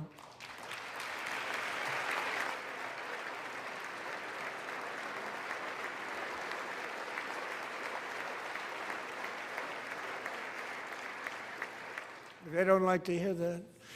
One of the brave service members who helped achieve this stunning turnaround was 20-year-old West Virginia Army National Guard Specialist Sarah Beckstrom. After a 4-month deployment, she voluntarily extended her service, and her rank was going to be lifted. She was doing so well. They were so proud of her. But the very next day, she was on patrol near the White House when she was ambushed and shot in the head by a terrorist monster from Afghanistan. Shouldn't have been in our country. And all because she wore the uniform of our nation. She was shot. He traveled here because he didn't like people wearing our uniform. He was sick and deranged. Shouldn't have been in our country. Sarah Beckstrom died in order to defend our capital, and we are honored to be joined by her wonderful parents, Gary and Evalie. Your daughter was a true American patriot, and she will be greatly missed. She was a great person. I saw reports on her. They've never seen anything like it.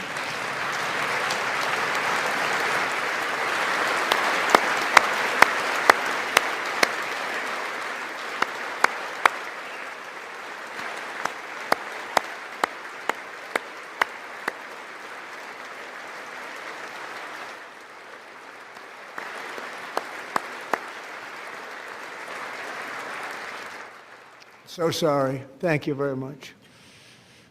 She's a great young lady. I saw reports that were like, perfect. She was perfect.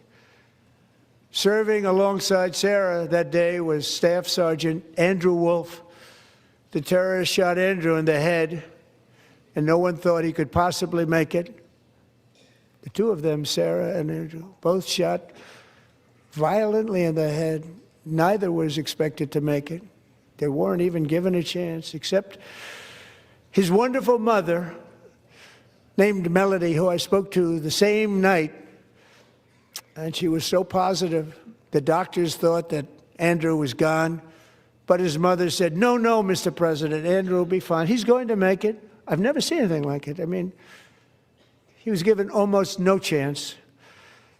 She said, I have no doubt, sir, he's going to be okay. This was a conversation that I had with her that night, with her son laying helplessly in bed, blood all over. Everybody is praying, she said, sir, he will be okay. The doctors didn't understand what she was saying, and after looking at the results of the damage done, neither did I. She was so strong and conclusive that even Andrew's great father felt she didn't really understand the gravity of the situation. But she turned out to be right. Right, Melody? She turned out to be right.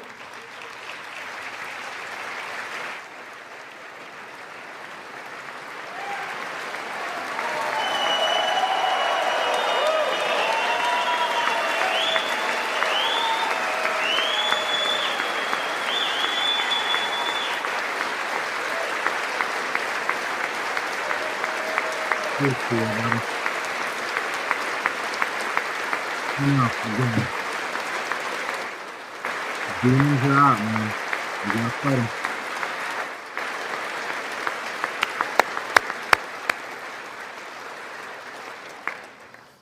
Amazing, actually. I said, where does this woman come from? She's the most positive person I've ever met. With God's help, Andrew has battled back from the edge of death, and we're talking about the edge of death, on his way to a miraculous recovery. He's got a little work to do, but he's doing great. Nice to see you. He's a good-looking guy. Nice to see you. Thanks, Andrew. Thank you very much.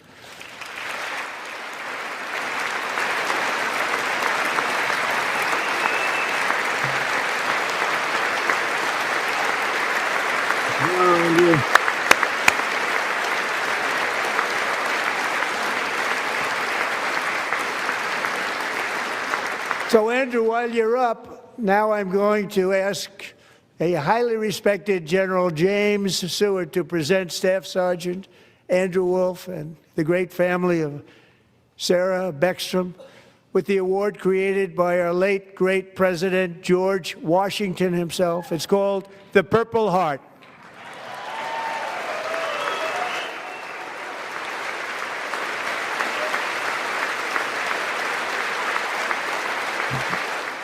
I wonder if they know that's about to happen. That's what the point is.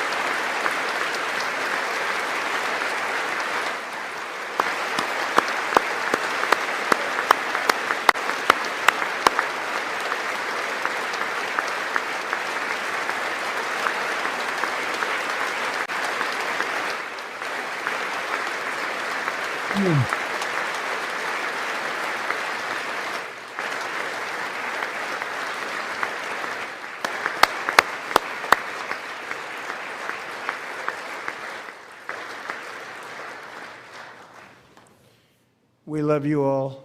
Love you. We're proudly restoring safety for Americans at home, and we are also restoring security for Americans abroad. Our country has never been stronger. In my first 10 months, I ended 8 wars, including Cambodia. Isn't it funny? Sick people. Cambodia and Thailand, Pakistan and India. Would have been a nuclear war. 35 million people, said the Prime Minister of Pakistan, would have died if it were not for my involvement. Kosovo and Serbia, Israel and Iran, Egypt and Ethiopia, Armenia and Azerbaijan, the Congo and Rwanda, and of course the war in Gaza, which proceeds at a very low level. It's just about there. And I want to thank Steve Witkoff and Jared Kushner for your help. Thank you, Steve. Thank you, Jared.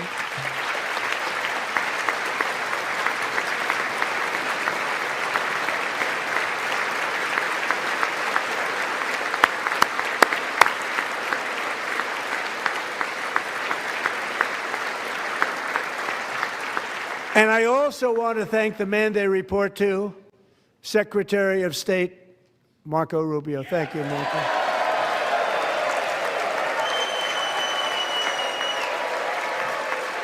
And Mark will be 2028. So it's supposed to be but it's not. Mark nobody realizes.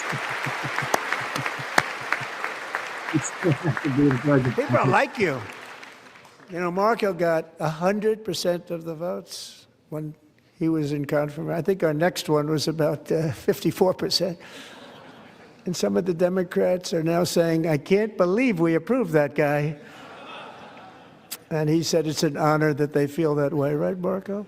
You have done a great job, great Secretary of State. I think he'll go down as the best ever.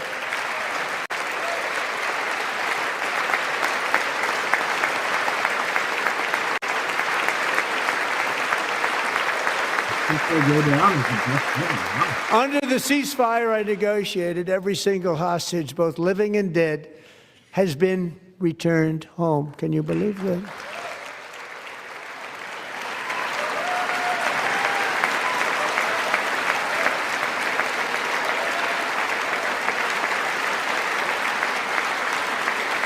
Nobody thought it was possible. Nobody thought that was possible. Both living and dead. And those parents who had a dead son, their boy, they'd always tell me their boy, they wanted him as much as though he were living.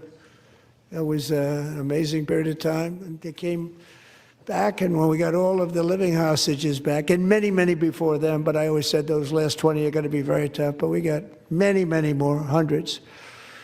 But I said those last 20 are going to be tough. We got them back. But we only got back 14 or 15 of the dead, of the 28. And believe it or not, Hamas worked along with Israel And they dug and they dug and they dug. It's a tough thing to do, going through bodies all over, passing up 100 bodies sometimes for each one that they found. Tough job. And they finally got it back to 27.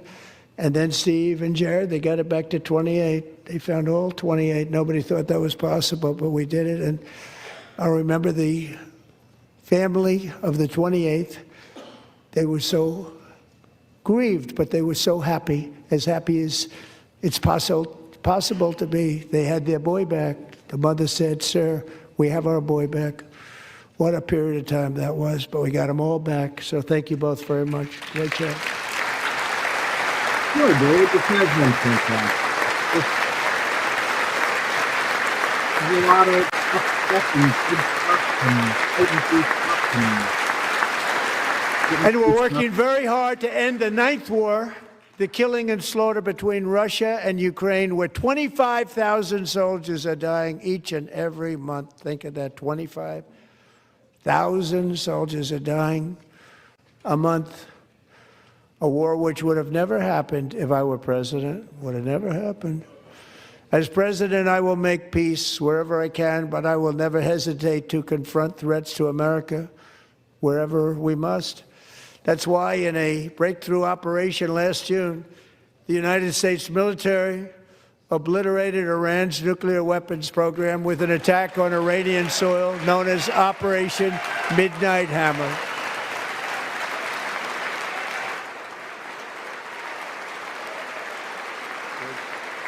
Good.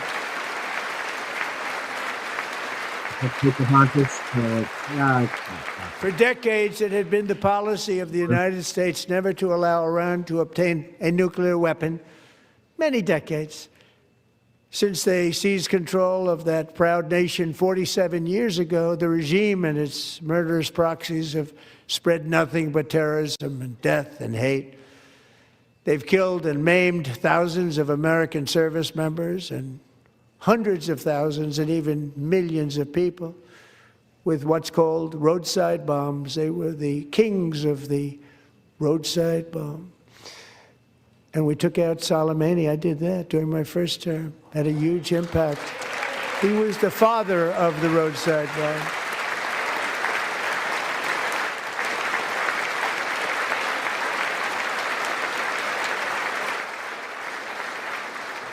And just over the last couple of months with the protests, they've killed at least, it looks like 32,000 protesters, 32,000 protesters in their own country. They shot them and hung them. We stopped them from hanging a lot of them with the threat of serious violence. But this is some terrible people. They've already developed missiles that can threaten Europe and our bases overseas, and they're working to build missiles that will soon reach the United States of America. After Midnight Hammer, they were warned to make no future attempts to rebuild their weapons program, and in particular, nuclear weapons. Yet they continue. They're starting it all over. We wiped it out, and they want to start all over again, and are at this moment again pursuing their sinister ambitions. We are in negotiations with them. They want to make a deal, but we haven't heard those secret words. We will never have a nuclear weapon. My preference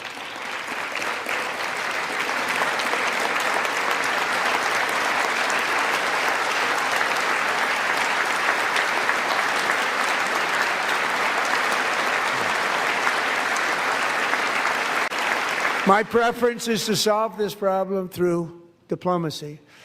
But one thing is certain, I will never allow the world's #1 sponsor of terror, which they are by far, to have a nuclear weapon. Can't let that happen.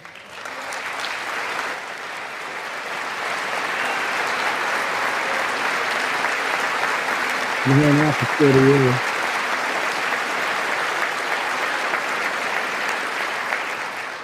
And no nation should ever doubt America's resolve. We have the most powerful military on earth. I rebuilt the military in my first term. We're going to continue to do so also, we just approved a $1 trillion budget. We have no choice. We have to be strong because hopefully we will seldom have to use this great power that we built together. It's really called Peace Through Strength, and it's been very, very effective.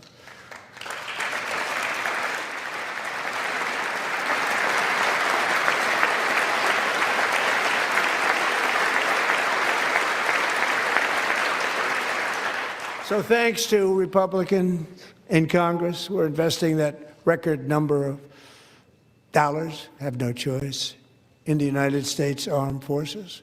Also creating a lot of jobs, but we're not even doing it for that reason. Because as I said, we have more jobs, more people working today than ever before in the history of our country.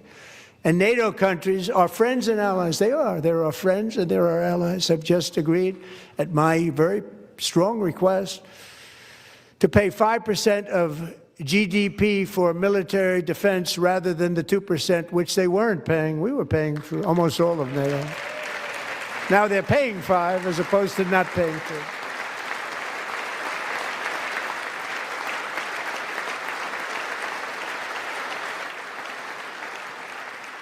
And getting that 5% was something which everyone said would never be done, could not happen. We got it really easily with one meeting. And big difference between 2% that's not paid. We were paying the freight of many of them. Very few were paid up. Now 5%, then they're paid. And everything we send over to Ukraine is sent through NATO, and they pay us in full. They pay us totally in full. Every branch of our armed forces is setting records for recruitment. This is so exciting. And every service member recently.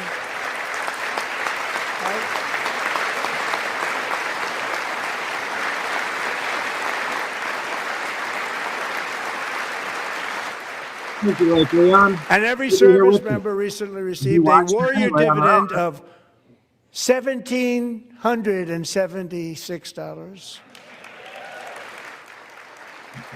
That's pretty brilliant. Great marketing. You know, they put it on my desk. We got the money from tariffs and other things, a lot of money we have. We have much more money than people understand. Have to rebuild that program a little bit, but it won't take long. But we got the money, and it was $1,775, and they wanted my approval. And I said, what's the number? $1,775. I said, wait a minute, for $1 more, we can have $1,776. It's going to I said, we're going to figure that. I never asked anybody if we could afford it. $1 more, I said $1,776. And I said, that's good. And I'll tell you what, our military, that was 4 months ago, our military, I never see a person in the military that doesn't thank me for it, so we're honored to do it. They deserve it. And we call it 1776. It was great. And we love our military. We love our law enforcement. We love our firemen. You know, the firemen don't get mentioned enough. We love our firemen. We're also... Well, firemen don't get enough attention.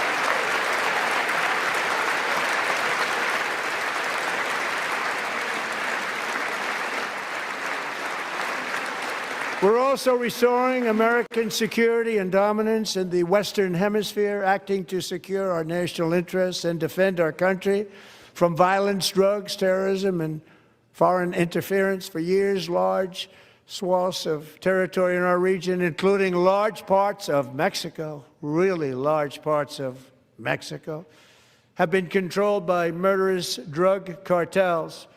That's why I designated these cartels as foreign terrorist organizations, and I declared illicit fentanyl as a weapon of mass destruction. Do you know anybody that's overdosed? Any friends, family, people you went to school with? Fuck fentanyl. And the people that touch it and the people that make money. And with our new military campaign, we have stopped record amounts of drugs coming into our country and virtually stopped it completely coming in by water or sea. You probably noticed that. We very seriously damaged their fishing industry also. Nobody wants to go fishing anymore. We've also taken down one of the most sinister cartel kingpins of all. You saw that yesterday. In January. 4 motors on board. Oh, you're undervoting there.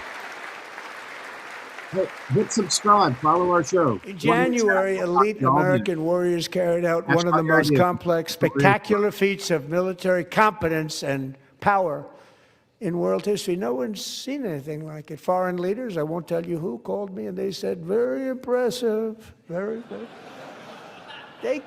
Hold on, I'm only pausing it to say Super Bear says, I can't understand your mic. It keeps breaking up. You said you're under voting age, so you're not completely on one side or another. Perfect. Then hit subscribe, follow our program, The New American Media. We do the TNAM Daily Show every day at noon, Monday through Friday, for about 3 hours. We just unpack the news. We rifle through the rubbish, separating fake news from fact. We debunk stuff. We confirm things. We question things. We question with boldness all things. Welcome aboard. Hit subscribe and join us in the chat. You'll find a lot of cool people in chat. Couldn't believe, they all watched. They saw what happened. This is a different fighting force that we had years ago when we fought to tie. You know, it's a great fighting force. I'm so proud of it. Look at Space Force. Space Force is my baby, because we did that. My baby, it's becoming so important. About time we got Space Force.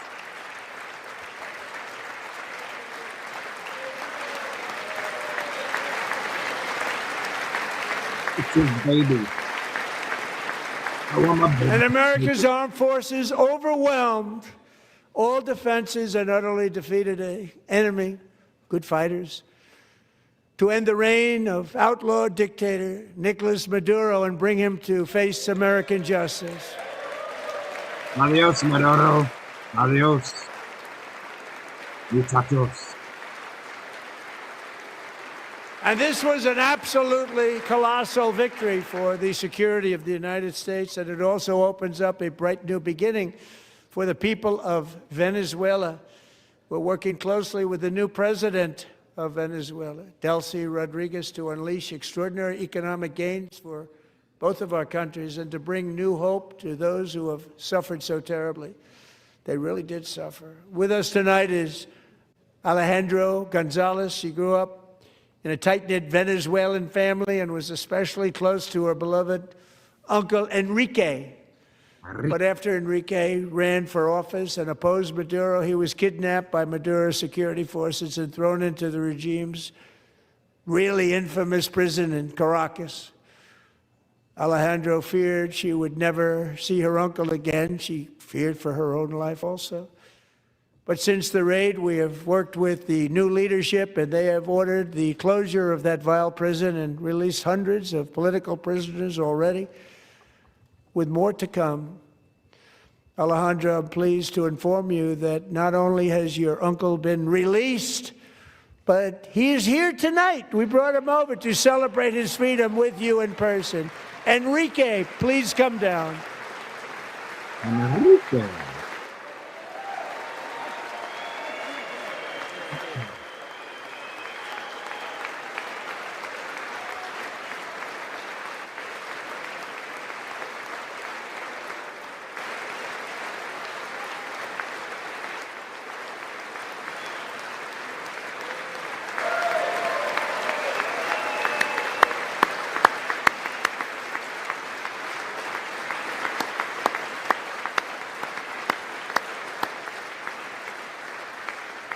Enrique is back. Good for you. Thank you, Enrique. Have a good time. Nice to have you back, Enrique. There were many heroes on that January raid to capture Maduro. Really great heroes. Maduro. It was very dangerous. They knew we were coming. They were all set. But the deeds of one warrior that night will live forever in the eternal chronicles of military valor. Chief Warrant Officer 5, Eric Slover, planned the mission and was the flight lead in the cockpit of the first helicopter. A big, beautiful, powerful helicopter. It was a massive Chinook carrying, as you can imagine, many, many American warfighters. Wearing the dog tags, his wife Amy had blessed with holy water before he left. She knew it was going to be a rough one. Eric steered the Chinook under the cover of night and descended swiftly upon Maduro's heavily protected military fortress. This was a major military installation, protected by thousands of soldiers and guarded by Russian and Chinese military technology. How did that work out? Not too good. While preparing to land, enemy machine guns fired from every angle, and Eric was hit very badly in the leg and hip, one bullet after another. He absorbed 4 agonizing shots, shredding his leg into numerous pieces. And yet, despite the fact that the use of his legs was vital to successful helicopter flight, legs are the most important part of flying a helicopter, to deliver the many commandos who would capture and detain Maduro was the only thing Eric was thinking about. Then, even as he was gushing blood, which was flowing back down the aisle, helicopter lands at a steep angle. The machine guns stood right in front of him. They were right in front of him, 2 machine gunners who escaped the wrath of the previous planes. Eric maneuvered his helicopter with all of those lives and souls to face the enemy and let his gunners eliminate the threat. Turned the helicopter around so the gunners could take care of business, saving the lives of his fellow warriors from what could have been a catastrophic crash deep in enemy territory. Only after safely landing the helicopter with all the warriors aboard in the exact right spot, which was vital to the mission. We probably would have had to maybe cancel the mission if that didn't happen. Eric told his co-pilot, also wounded, but not as gravely, to take over. I'm about ready to pass out. The success of the entire mission and the lives of his fellow warriors hinge on Eric's ability to take the searing pain. It was unbelievable what's happened to his legs. I didn't realize any Americans got injured in this, the way that it was reported. Of the bullets, and keep on flying and landing, and people knew what was happening. Everybody in the back of the helicopter knew because they saw the blood pouring down the aisle. Chief Warrant Officer Slover is still recovering from his serious wounds, but I'm thrilled to say that he is here tonight with his wife, Amy. Eric and Amy, come on in. If they fly in a Chinook, that'd be awesome.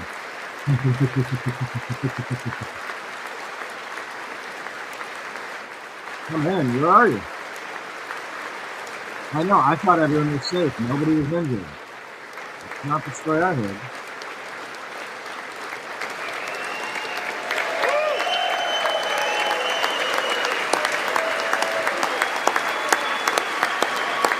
Come on, man, there's one job.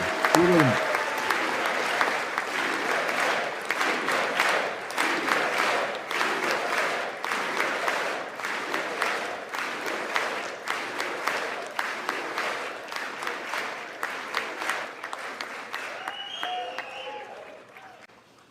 So we have a surprise for Eric and Amy. In recognition of Eric's actions above and beyond the call of duty, I would now like to ask General Jonathan Braga to present Chief Warrant Officer Slover with our nation's highest military award, the Congressional Medal of Honor.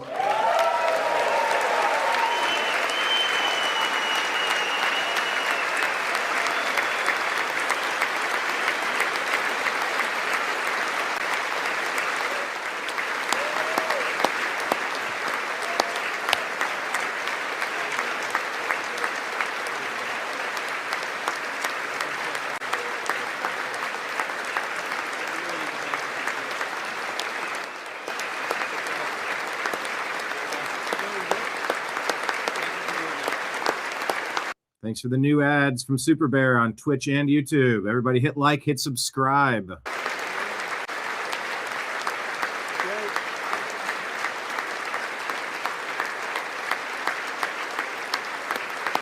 This dude's got a very stoic face. Looks like Superman. Anybody else getting that Superman face? That's a broad-chested. Reminds me of Superman. That's good. Congressional Medal of Freedom. Or Medal of Honor. I'm losing track of giving out so many awards. He looks like the actress of Superman. What do you think? Yeah, right there. He got shot in his legs, Venezuela thing. I didn't know anyone got injured. He was recovering. Well, thank you very much, Eric and Amy. Great to get to know you. I met with them and with a lot of their fellow warriors at Fort Bragg recently. You notice the name Fort Bragg, we have it back, we brought it back. We won the First World War with it, the Second World War with it, and then they decided to change the name. So we changed it back. Everybody wanted to change back too. And 10 of Eric's fellow warriors from that incredible night of victory will also be receiving medals at a private ceremony that will soon be held at the White House, and Eric will be there. If you're bringing back names, I appreciate Fort Bragg, but how about the Cleveland Indians too while you're at it? Thank you.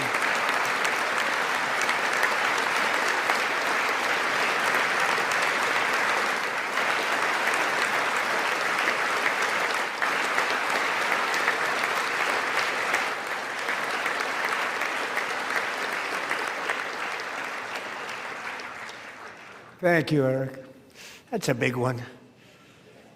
Tonight we've celebrated many truly extraordinary American patriots, but there is one last living legend to honor before we go. Oh, who? He is one more heroic American aviator, Navy fighter pilot. Royce Williams served in World War II, Korea, Vietnam, flying more than 220 missions.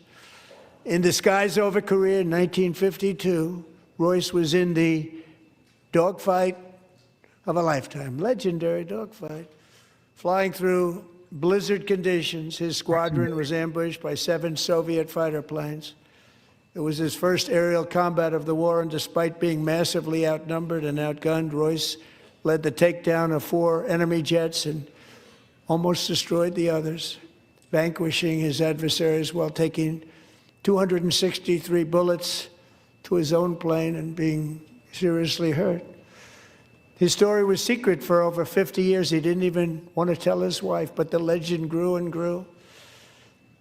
But tonight, at 100 years old, this brave Navy captain is finally getting the recognition he deserves.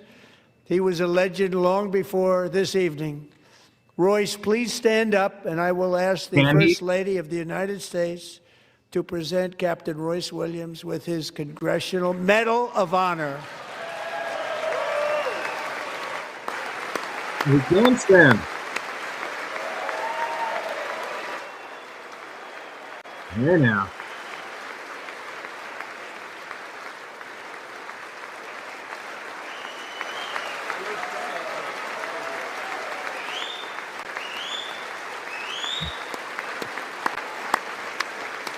You know, President Trump often talks about the golden age. I'd like to see him give a posthumous medal to Scott Adams. I know that they were in communication, and I suspect that they were a lot tighter with strategizing policy than maybe both sides let on.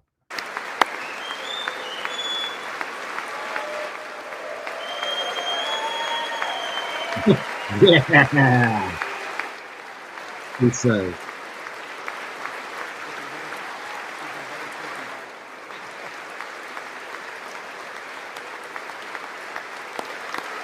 Jack Posobiec tweets out, Trump is using tonight to honor the excellence of the American people, champions, heroes, families of the fallen. Amazing. Women's hockey, you should have been here. Oh, I have something else booked. You drop what else is booked to be a part of this. You could have been a part of this love fest.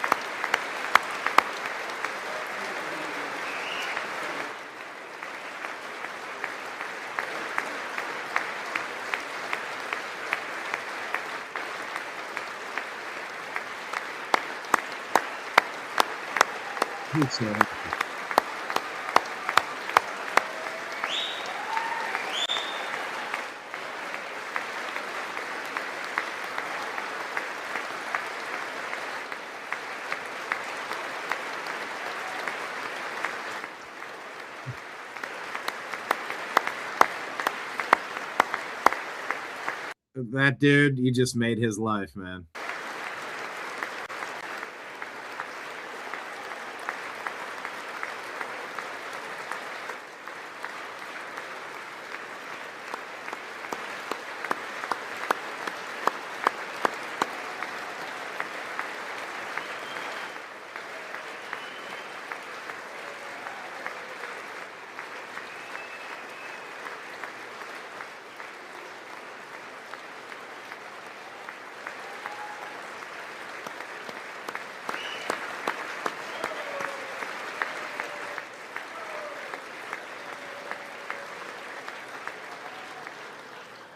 This has been a good job of bringing the country together and pointing out how the Dems are just bitter, angry, just awful. Thank you, Royce, and thank you, Eric. I've always wanted the Congressional Medal of Honor, but I was informed I'm not allowed to give it to myself, and I wouldn't know why I'd be taking it, but if they ever open up that law, I will be there with you someday. But you know, that's our highest honor, Congressional Medal of Honor, and that's a big thing, and it's an honor to be in the same room with you. Thank you both very much, Eric. Thank you. Yeah, the Washington Redskins too. You're right, David.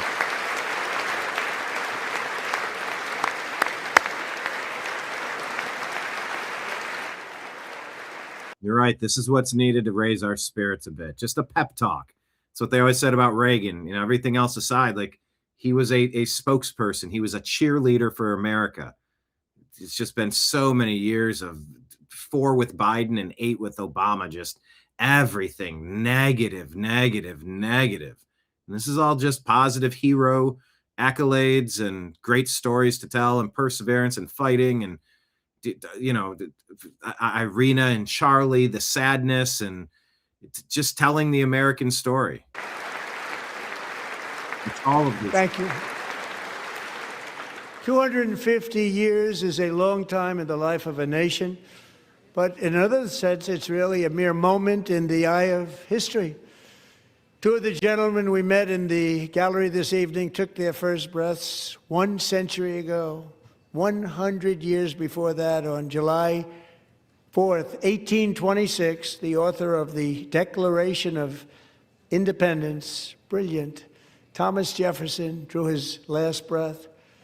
Just a single long human lifespan separates the giants who declared and won our independence from the heroes who stand among us tonight.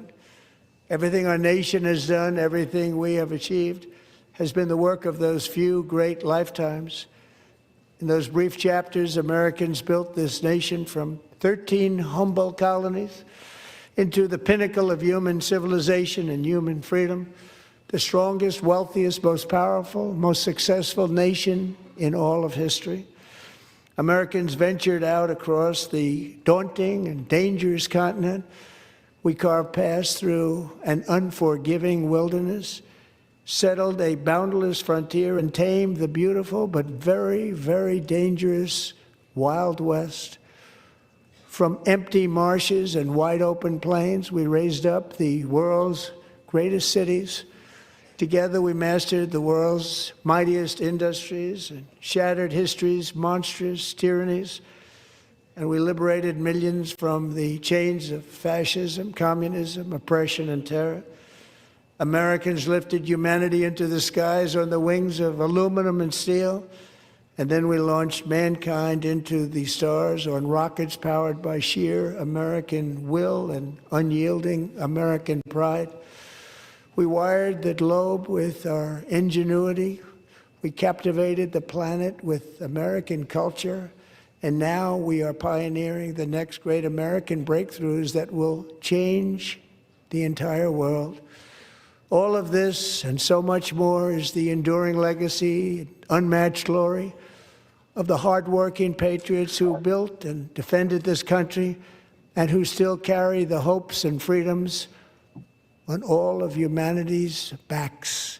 For years they were forgotten, betrayed, and cast aside, but that great betrayal is over and they will never be forgotten again, because when the world needs courage, daring, vision, and inspiration, it is still turning to America. And when God needs a nation to work his miracles, he knows exactly who to ask. There is no challenge Americans cannot overcome, no frontier too vast for us to conquer, no dream too bold for us to chase, no horizon too distant for us to claim. For our destiny is written by the hand of providence, and these first 250 years were just the beginning. From the rugged border towns of Texas to the heartland villages of Michigan, from the sun-kissed shores of Florida to the endless fields of the Dakotas, and from the historic streets of Philadelphia to right here in our nation's capital, Washington, D.C., the golden age of America is upon us. The revolution that began in 1776 has not ended. It still continues because the flame of liberty and independence still burns in the heart of every American patriot. And our future will be bigger, better, brighter, bolder, and more glorious than ever before. Thank you, God bless you, and God bless America.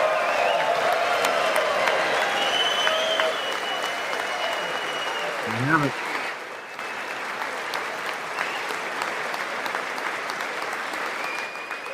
People better taking off. Hey, thanks for being here. Hope we're live every day at noon, Monday through Friday, and then special shows as they come up. God bless the USA. Yeah, it was a great one. I wish you the best too. Thanks for popping in. Yeah, we got a good group of regulars here. We talk about all the things. I enjoyed that speech a lot. Tragedy, adversity, success.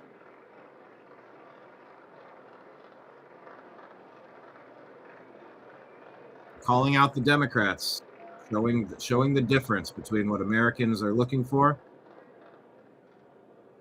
and what the Democrats are offering.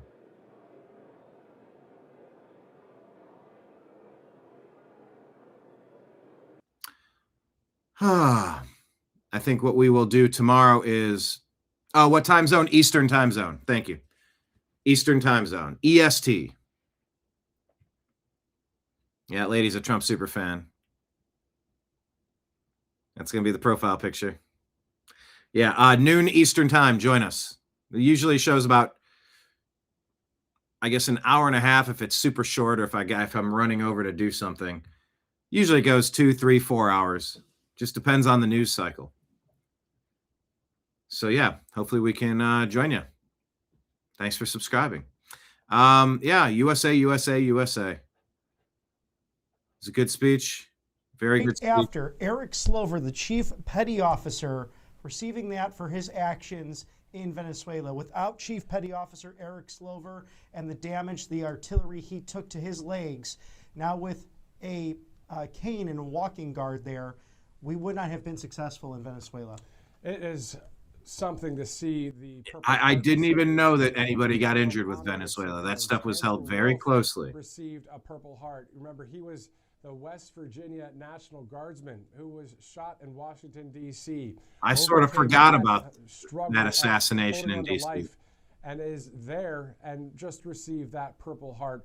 We're going to go to some of these different clips. If you missed some of the speech, we're going to go to some of the various. Well, they're going to come back and do the clips. I'm going to sign out for tonight. We did 2.5 hours today watching this. Thank you all for being here. Yeah, well, we'll come back tomorrow and we'll grab some of the highlights, the clips, to discuss on tomorrow's program. So thank you all so much. Thank you for the super chat, by the way. Or what was that, a Rumble? No, it was a super, whatever it was. Thank you for it.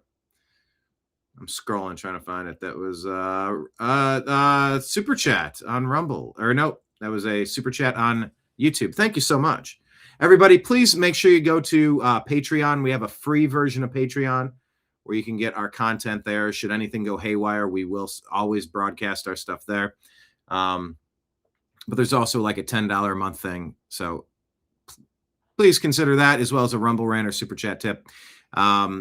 We're also on Venmo and Cash App at my name, BrianEngelman, BrianEngelman. And then, of course, PayPal at fuzzinstallment@yahoo.com. All scrolling at the bottom of the screen during the program. So yeah, we're crowdfunded. We appreciate everything that you do to take your time and participate, joining our parties. They are parties. We're going through this stuff together, trying to figure out what to make of events. These are fun because we're all experiencing this for the very first time at the same time. What did Jack Posobiec say? That was the best State of the Union. Let me pull this up. It just popped across my feed. I was a correspondent with Real America's Voice, and I did speak with Jack. I reported from the Bronx regarding the President Trump speech in the Bronx on the campaign trail. Jack says that's the best State of the Union that I've ever seen. It was great. And it definitely showed the difference between Republicans and Democrats. It called out Leader Thune by name. Get it done. The Save America Act. Get it done. All right. Good stuff. James. Yes, sir. Yeah, we're all watching it. Why not watch it together, you know? And that's what the TNAM Daily Show is. We're all doom scrolling at some point during the day. Why not doom scroll together? That'll be our catchphrase. Doom scroll with us. All right, everyone. I guess I'll play our outro for the TNAM Daily Show in case you've missed it. Signing out on behalf of everybody in the TNAM universe. I appreciate you. I love you. And I hope to see you every Monday through Friday at noon Eastern time, until or unless those hours change, and they could. But for now, it's every Monday through Friday at noon. I appreciate you. I love you. God bless the USA.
Your guide to the truth.